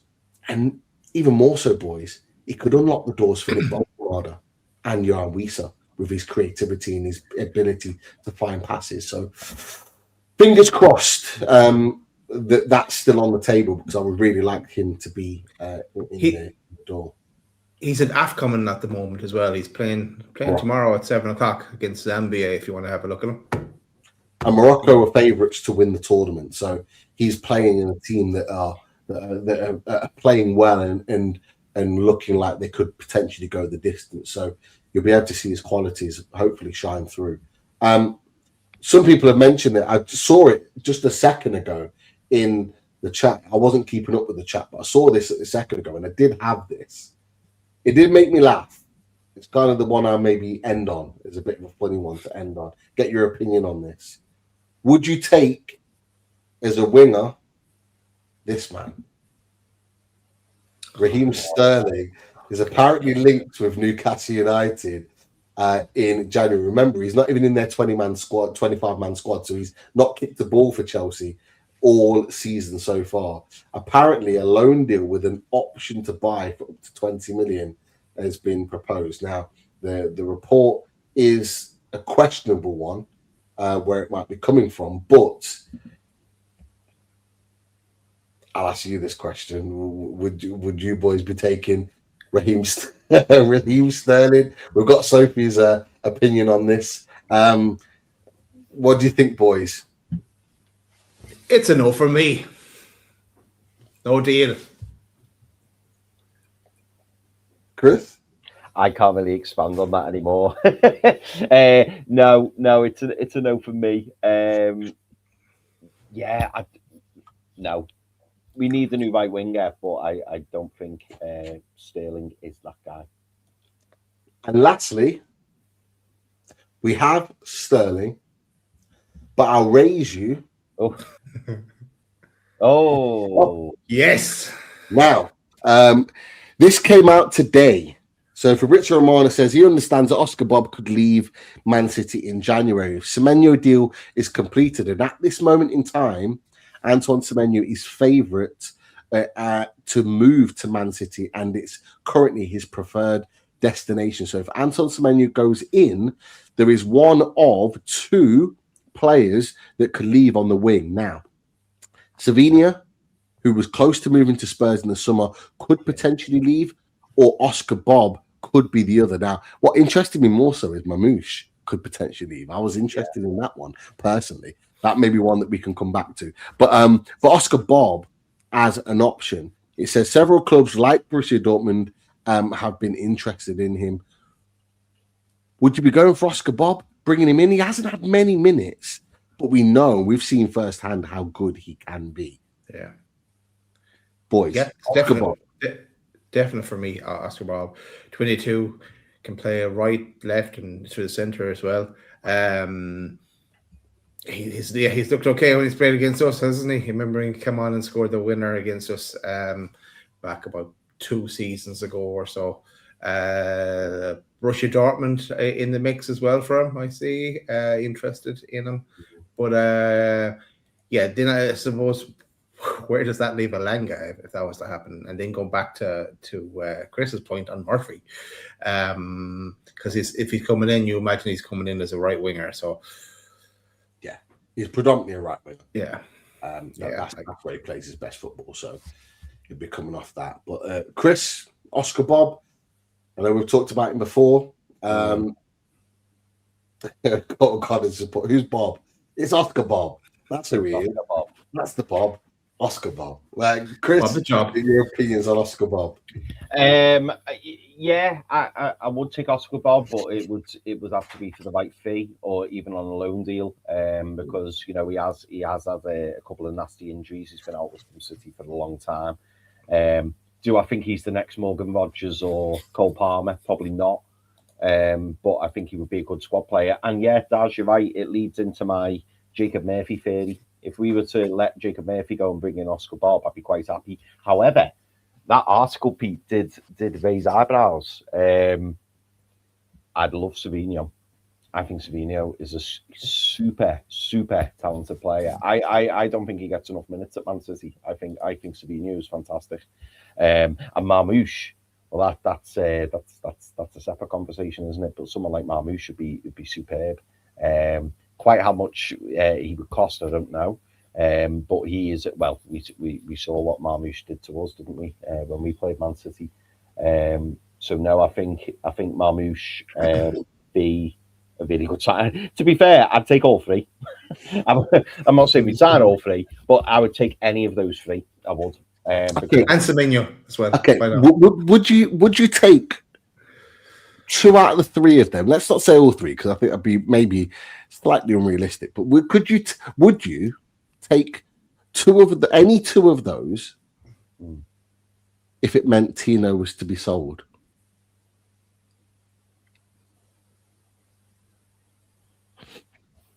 So would you take Savino and Mamouche, for example, even if they were loans? So good though, wouldn't it? To ensure that, and that would ensure that Tino comes in for a paid fee, by the way. For a paid fee, yeah, because obviously if we got top dollar then for if we got 80 million for Tino Livramento and we even signed one of them permanently and one of them on loan. Bayshuk said he would. People in the chat, let us know. Yeah, I think I probably would. I love Tino Livramento. I think he's brilliant. But he does get injured a hell of a lot. And we spoke about it earlier, didn't we? About the, about how going forwards, maybe he doesn't offer as much. He's not in the last third, Tino is lacking a bit. And if you get an 80 million for him, and you're bringing in a Marmoush, a Savinho, both like at that, yeah, I think I would. Sophie says that she would do the swap move for Mamouche and Trafford, then get Bob on loan with an option. You're cheating there, Sophie, because you added a third in there. You said two.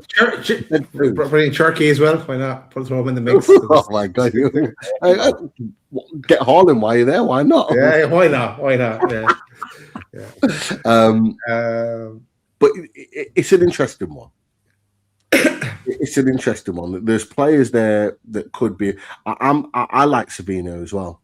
I think both Oscar Bob and Savino, like as you've said, I think both of them haven't been given enough football.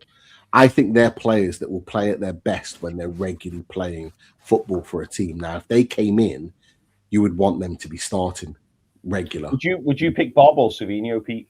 Forget money. I think Bob's the better player,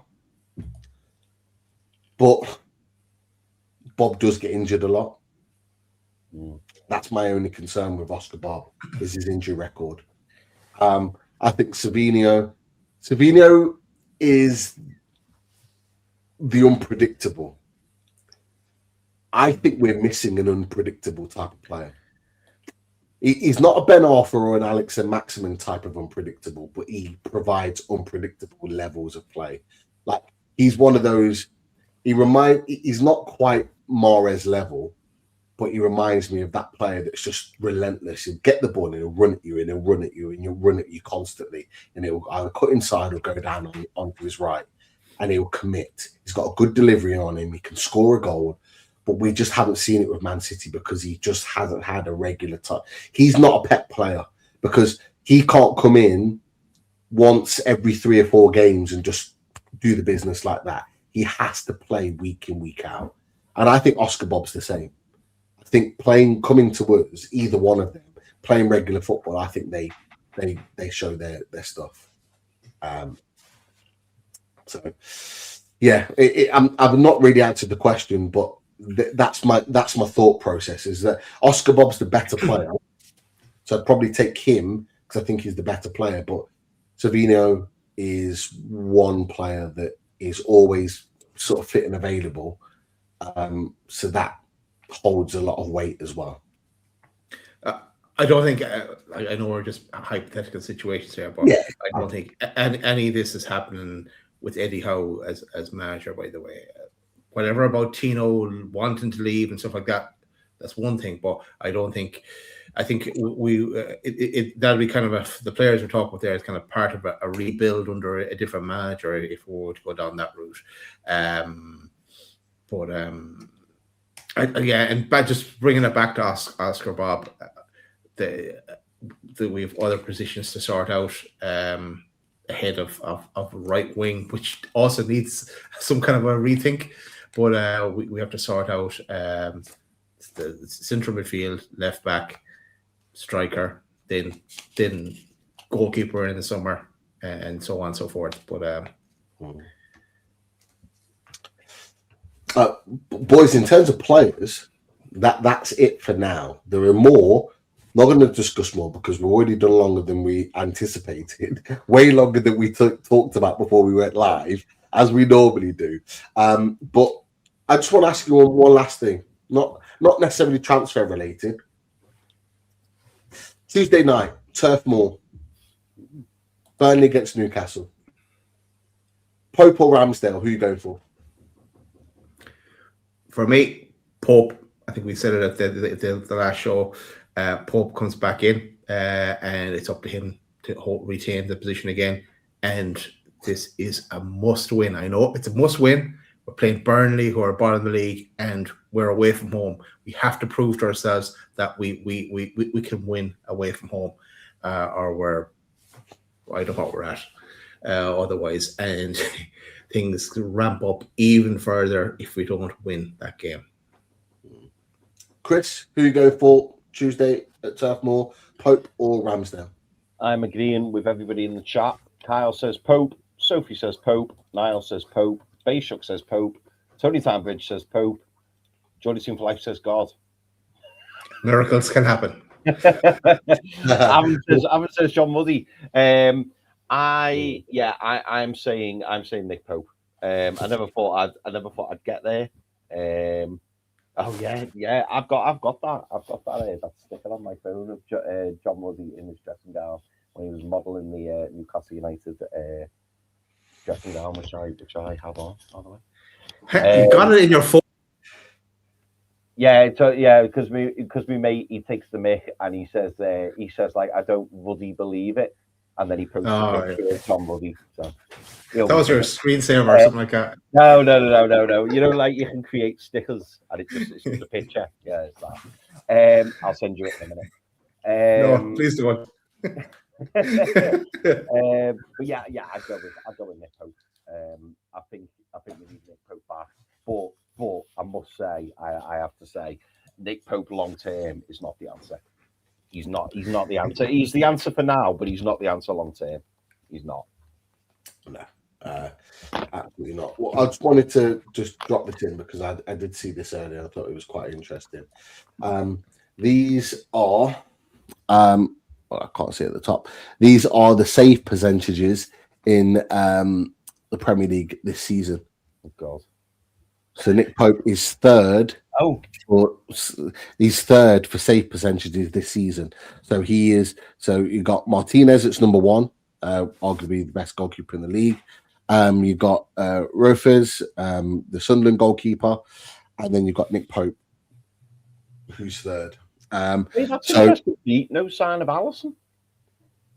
No, he's had a fair few injuries. To be fair, Yeah. He was out a long term for quite a bit of the season. Obviously, Ramsdale hasn't had enough body of work to be able to get it onto that list. But his save percentage, in my opinion, wouldn't be great anyway. He's probably made 1-2 max in a game. But you go back to Nick Pope, the game against Arsenal, where he probably made 5 or 6 worldies. Liverpool, he made a couple as well, and etc. etc. For me, I'm with you. Nick Pope needs to come back in. I think we've had the experiment of Ramsdale, which we all called for, by the way. I remember on shows and reactions, everyone in the chat was all saying after the Marseille game, Ramsdale needs to come in, Ramsdale needs to come in. We hadn't seen him. So we needed to see what it was about. We've now had a sample of bodywork. We've seen the distribution, which is good, but we've also seen the saving ability, which is not as good. We're now in a position where we need, I think, that back. We need that person that's got that ability to keep the ball out the net. No, not Darlow. Darlow 12. Yeah, you're right. Yeah, he's on there. Yeah, fair play. He's on there. I see Pete. Matt Sells has reverted to the Matt Sells from Newcastle. Told you, and Wolfie hammered me for it. But I tell you what, the lad that came in for Forest, he's played a couple of games from now. I watched him against City. I was impressed. I know. Obviously, they lost the game, and I don't think he could really do too much about the 2 goals. Is it Junior something? Is it Junior Victor? Something Victor, his name is. I tell you what, I saw him, but I didn't watch it long enough to see his name. He made a couple of really good saves. Big, tall lad, big, strapping lad, really commanding. Made a couple of big saves. I really like what I saw of him. I think I don't know what his age is, but I think the commentator referred to him as being a young goalkeeper. But the fact that he's kept Sells out of the team and he's been back on the bench recently tells you a lot. I've never been a fan of Sells. I know he had a half decent season last season, but I thought that was more about the centre backs than it was the goalkeeper, in my opinion. John Victor. Oh, sorry, I said Junior Victor, but yeah, I knew it was Victor anyway. But yeah, 29 years old. Was he 29? Yeah, 29. Pete, do you know what? I've not seen him, so I didn't know who he was. I was going to ask you. You might be getting confused because you might remember this, Pete. I'm turning around and looking at the Carabao Cup. Was it third round when we played at the City Ground? Do you remember Forest keeper? I don't think it was him. and like their keeper, No, not him. 6'9" or something, wasn't he? He was massive. Yeah, but he was very young. He was a young goalkeeper, but I can't remember his name. I think it began with M. I have no idea, but he was absolutely honking as a goalkeeper. He was shocking. And the fact that he was like literally filled up the goal and we still won on penalties told you everything you needed to know about him as a goalkeeper.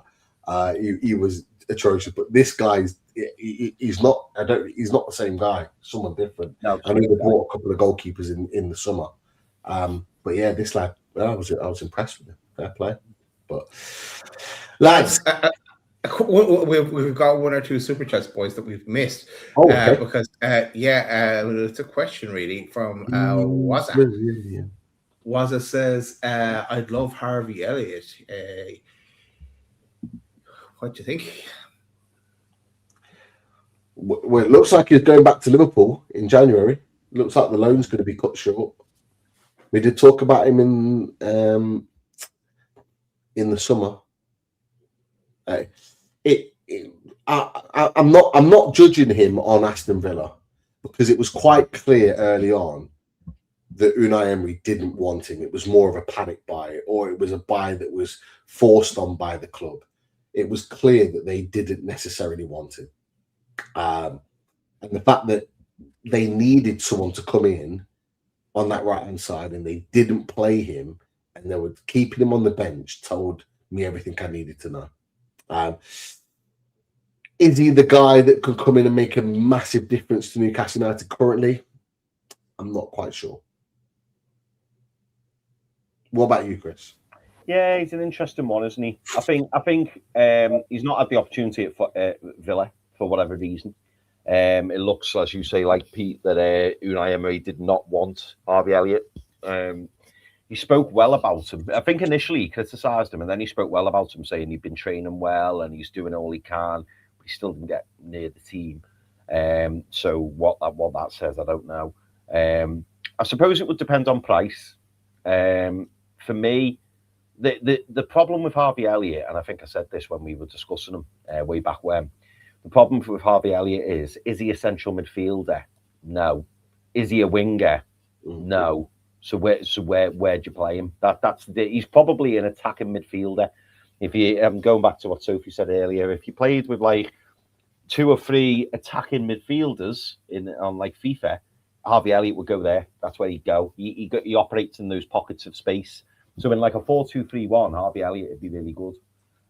But I don't think he's a natural winger, and I don't think he's a natural central midfielder. We had a bit of an issue like that with Elliot Anderson. When he first broke into the team, he wanted to play in the 10. We tried him on the left wing. We put him in the central midfield, and then obviously he's been fantastic in the central midfield for Nottingham Forest. And I think he's got that level of technical ability. I think he's good on the ball. I just don't know. I just don't know if I'd see it. I don't know where I'd see him in this Newcastle team. That's the problem. And the price, because I think Liverpool would want 30-35 million for him. And I think he would end up coming to Newcastle and he'd be playing in, centre of midfield, left wing, and we'd be like, oh, he's not really doing it. He's not really. I think he would become a problem. Yeah. Harvey Elliott, no for me. Just keep it short and sweet. I don't want to deal with Liverpool again. No, neither do I. I don't want to deal with Liverpool again, to be honest. No. Waza has another one. Not sure what he means here, but hey guys, did you see Hall desperate to make input? Is he talking about Lewis Hall or is he talking about you, Chris? I don't think he's talking about me. Yeah, he must be talking about Lewis Hall. And like Pete, you mentioned the run that he made. And look at the opportunity he had as well when he hit the crossbar. Another great little run. When he took on 3 or 4 players. So yeah, maybe he's talking about the fact that Lewis Hall was probably one of the standout players, which I'd agree with. So yeah, he and of course he'd be desperate. He's got Newcastle family, hasn't he? And he obviously wants to do well. I still think, do you know what? I still think there's a little bit of a mystery around Lewis Hall this season because, Eddie Howe's talking about protecting him and he's talking about, making sure that he's ready and he's fit. And then, he's got a slight issue with a hamstring and then he plays and he's probably the best player and there's no sign of a hamstring. So whether or not there's something untoward going on there, I don't know, but that's probably for another show. But yeah, Lewis Hall, I think he's brilliant.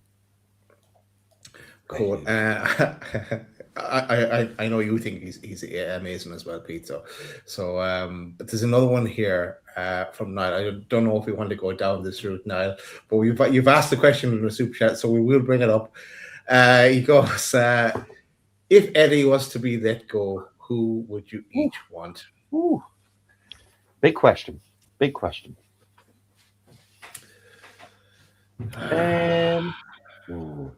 would I want? Oh, well, I'm going to stick with the same answer. And I know people won't like it, and I know people will tell me that he's old, he's past it, whatever. But I've consistently said I'd love to see Jose Mourinho.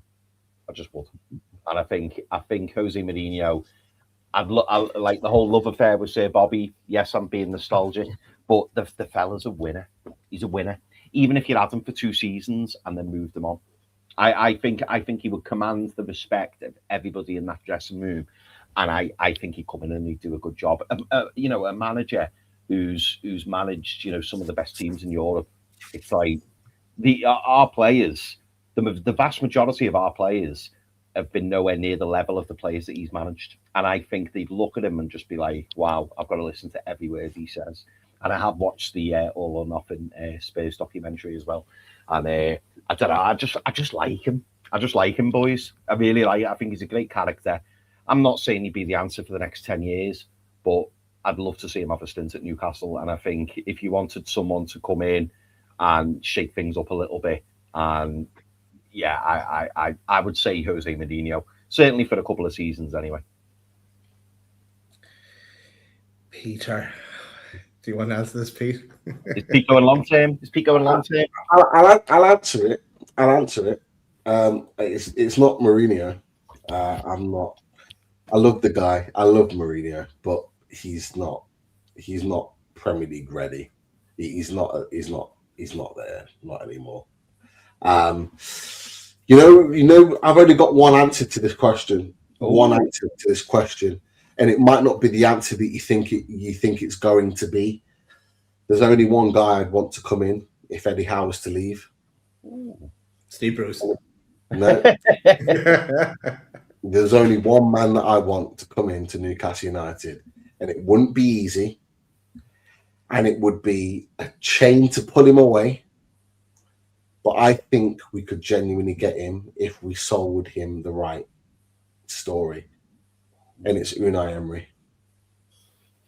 I'm bringing him to Newcastle. I am, honestly. I would do absolutely everything to get him to Newcastle. People saying Pep, Simeone's not coming to Newcastle United. I would love Simeone, but he's not coming. We all would. Yeah. He ain't coming. He ain't leaving Atletico Madrid. He is the king of the castle there. He has everything. He's got money. He's got wages. He's got players. Yeah, and people are saying Emery isn't leaving Aston Villa. That's what I said. I said to you, you wouldn't like it and you'd argue against it, but you asked me who I'd want to replace Eddie Howe if Eddie Howe was to leave. He ain't getting sacked, by the way. Eddie Howe's not getting sacked. Eddie Howe leaves when Eddie Howe wants to leave. People need to understand this. He isn't getting sacked. But if Eddie Howe decides to leave, you asked me who I wanted, I'm giving you the answer. Unai Emery. That's right. Right, for me, similar. Eddie Howe isn't leaving. People don't want to hear that, but Eddie Howe is going nowhere. And if it was to happen in the summer, if things were to continue in this fashion, and we were to look at options in the summer, I don't think we can wait till after the World Cup, but I'd nearly have a yes. Nagelsmann is the one I'm pointing towards. But if we had a deal in place for him to come in after the World Cup, but that's still too late. Because if it was to happen, it needs to happen right at the end of the season or before the end of the season. But no, Eddie Howe, I think, is with us for the end of the season, and we'll see then. So, but thanks for the question, Niall. Tuchel's a good shout as well. Tuchel is a good shout. I would take Tuchel. I wouldn't personally. Oh, you wouldn't take Tuchel? I wouldn't. No. He's done things in the game. He's a good manager, but the thing about Newcastle United is Newcastle United fans want a manager to play a certain type of football. This is why I wouldn't take Mourinho. Mourinho plays negative defensive football. It may win you things, but it may not, and it's a risk. So for me, that's why I wouldn't take Mourinho. I love Mourinho as a character, as a personality. He's the guy that you would want because he would just light up Newcastle United and he'd love doing it. But he wouldn't play a style of football that would get us excited, that would get us off our feet. Eddie Howe plays did play attacking mentality style football. Nagelsmann would play attacking style football. He'd play football that would get us forward, get us attacking the opposition. Unai Emery, look what he's doing with Aston Villa. He's playing attacking style football. He's winning games by scoring goals. This is why him and Eddie Howe have been kind of neck and neck in terms of their teams performing each other or outperforming each other one year to the next. We got Champions League, then they got Champions League, then we got Champions League. They're probably going to get Champions League again because they're playing a certain style of football that's attractive in getting results. Now, Carl said in response to me in the chat, he was like, Emery, I don't think Emery's realistic. I don't think he's going to leave Villa. I never said he was going to leave Villa. But you're asking me the question who I would want. I would want Unai Emery. There is a small pool of managers, a very small pool of managers that are attainable targets for Newcastle United that are actually going to help take us to the next level. I think Newcastle United, even though we're probably neck and neck with Villa, although Villa are having a better season than us, in terms of last 3 or 4 years, performances are neck and neck. But I think Unai Emery takes us there to where Aston Villa currently are if we were to get him into the club. Now, we'd have to sell it to him. We'd have to give guarantees. We'd have to give a lot of different things that he currently has at Villa or maybe doesn't have at Villa that he'd be able to do. For me, he is the realistic target. I think he's a realistic target. I really do. And I think Newcastle United would have to go back in and sell him a dream, but I think we could potentially do it. Sorry, Johnny 2 for life. No way do I ever want Martin O'Neill. I can't stand Martin O'Neill. But I saw that. I like Martin O'Neill. I wouldn't have him at Newcastle. I like him. As a pundit, not as a manager. I had to put up with him as Irish manager. But Unai Emery, we had that guarantees has to be that Jason Tindall is his assistant manager. That would be box office for me. That ain't happening. That is not happening. Eddie and Mad Dog are leaving side by side. But someone just put in the chat that Unai Emery would like Newcastle Villa is a sidestep. Currently, yes. But Newcastle United generate more money. Newcastle United as a club are further along in their progression than Aston Villa. It might not look like it on the pitch right now, but we've talked about it. We've had the conversations on Loaded Mag NUFC with Kieran Maguire. Newcastle United are further along in their progression off the pitch than Aston Villa are currently. So there's a project there that could take Unai Emery to the next level. And Unai Emery wants to be able to be in a position where he can take his club to fighting for the title. Now, people will argue he's in the title race right now. I don't think he is. I think Aston Villa are doing very, very well, but they're riding an element of luck right now that will not continue for the rest of the season. And they will fall away, but they'll get Champions League football. For me, I think Newcastle United could, with Unai Emery, go to that next level. I think it would be the right time for him to take over at Newcastle United. I genuinely do. Pete, you're not laughing at that, but that's just my opinion on it. I'm laughing at Pete. I'm laughing at that. David, what are you doing, man? We were meant to have finished 15 minutes ago, and David's putting out Congo managers. Come on, man. And was I saying De Zerbi or De Zebra, as I said. I think people don't want the show to end. I think that's what's happening here. They're just putting us down the path that we'll know we'll surely follow. But that's it. We're calling time. It's done. It's done. We'll be back. Don't you worry about that. We'll be back pretty soon for another show on Loaded. But thanks for watching. Make sure you smash that like button on your way out as well. And we'll see you on the next one, I guess. See. Good night, everyone. Take care, Radiators.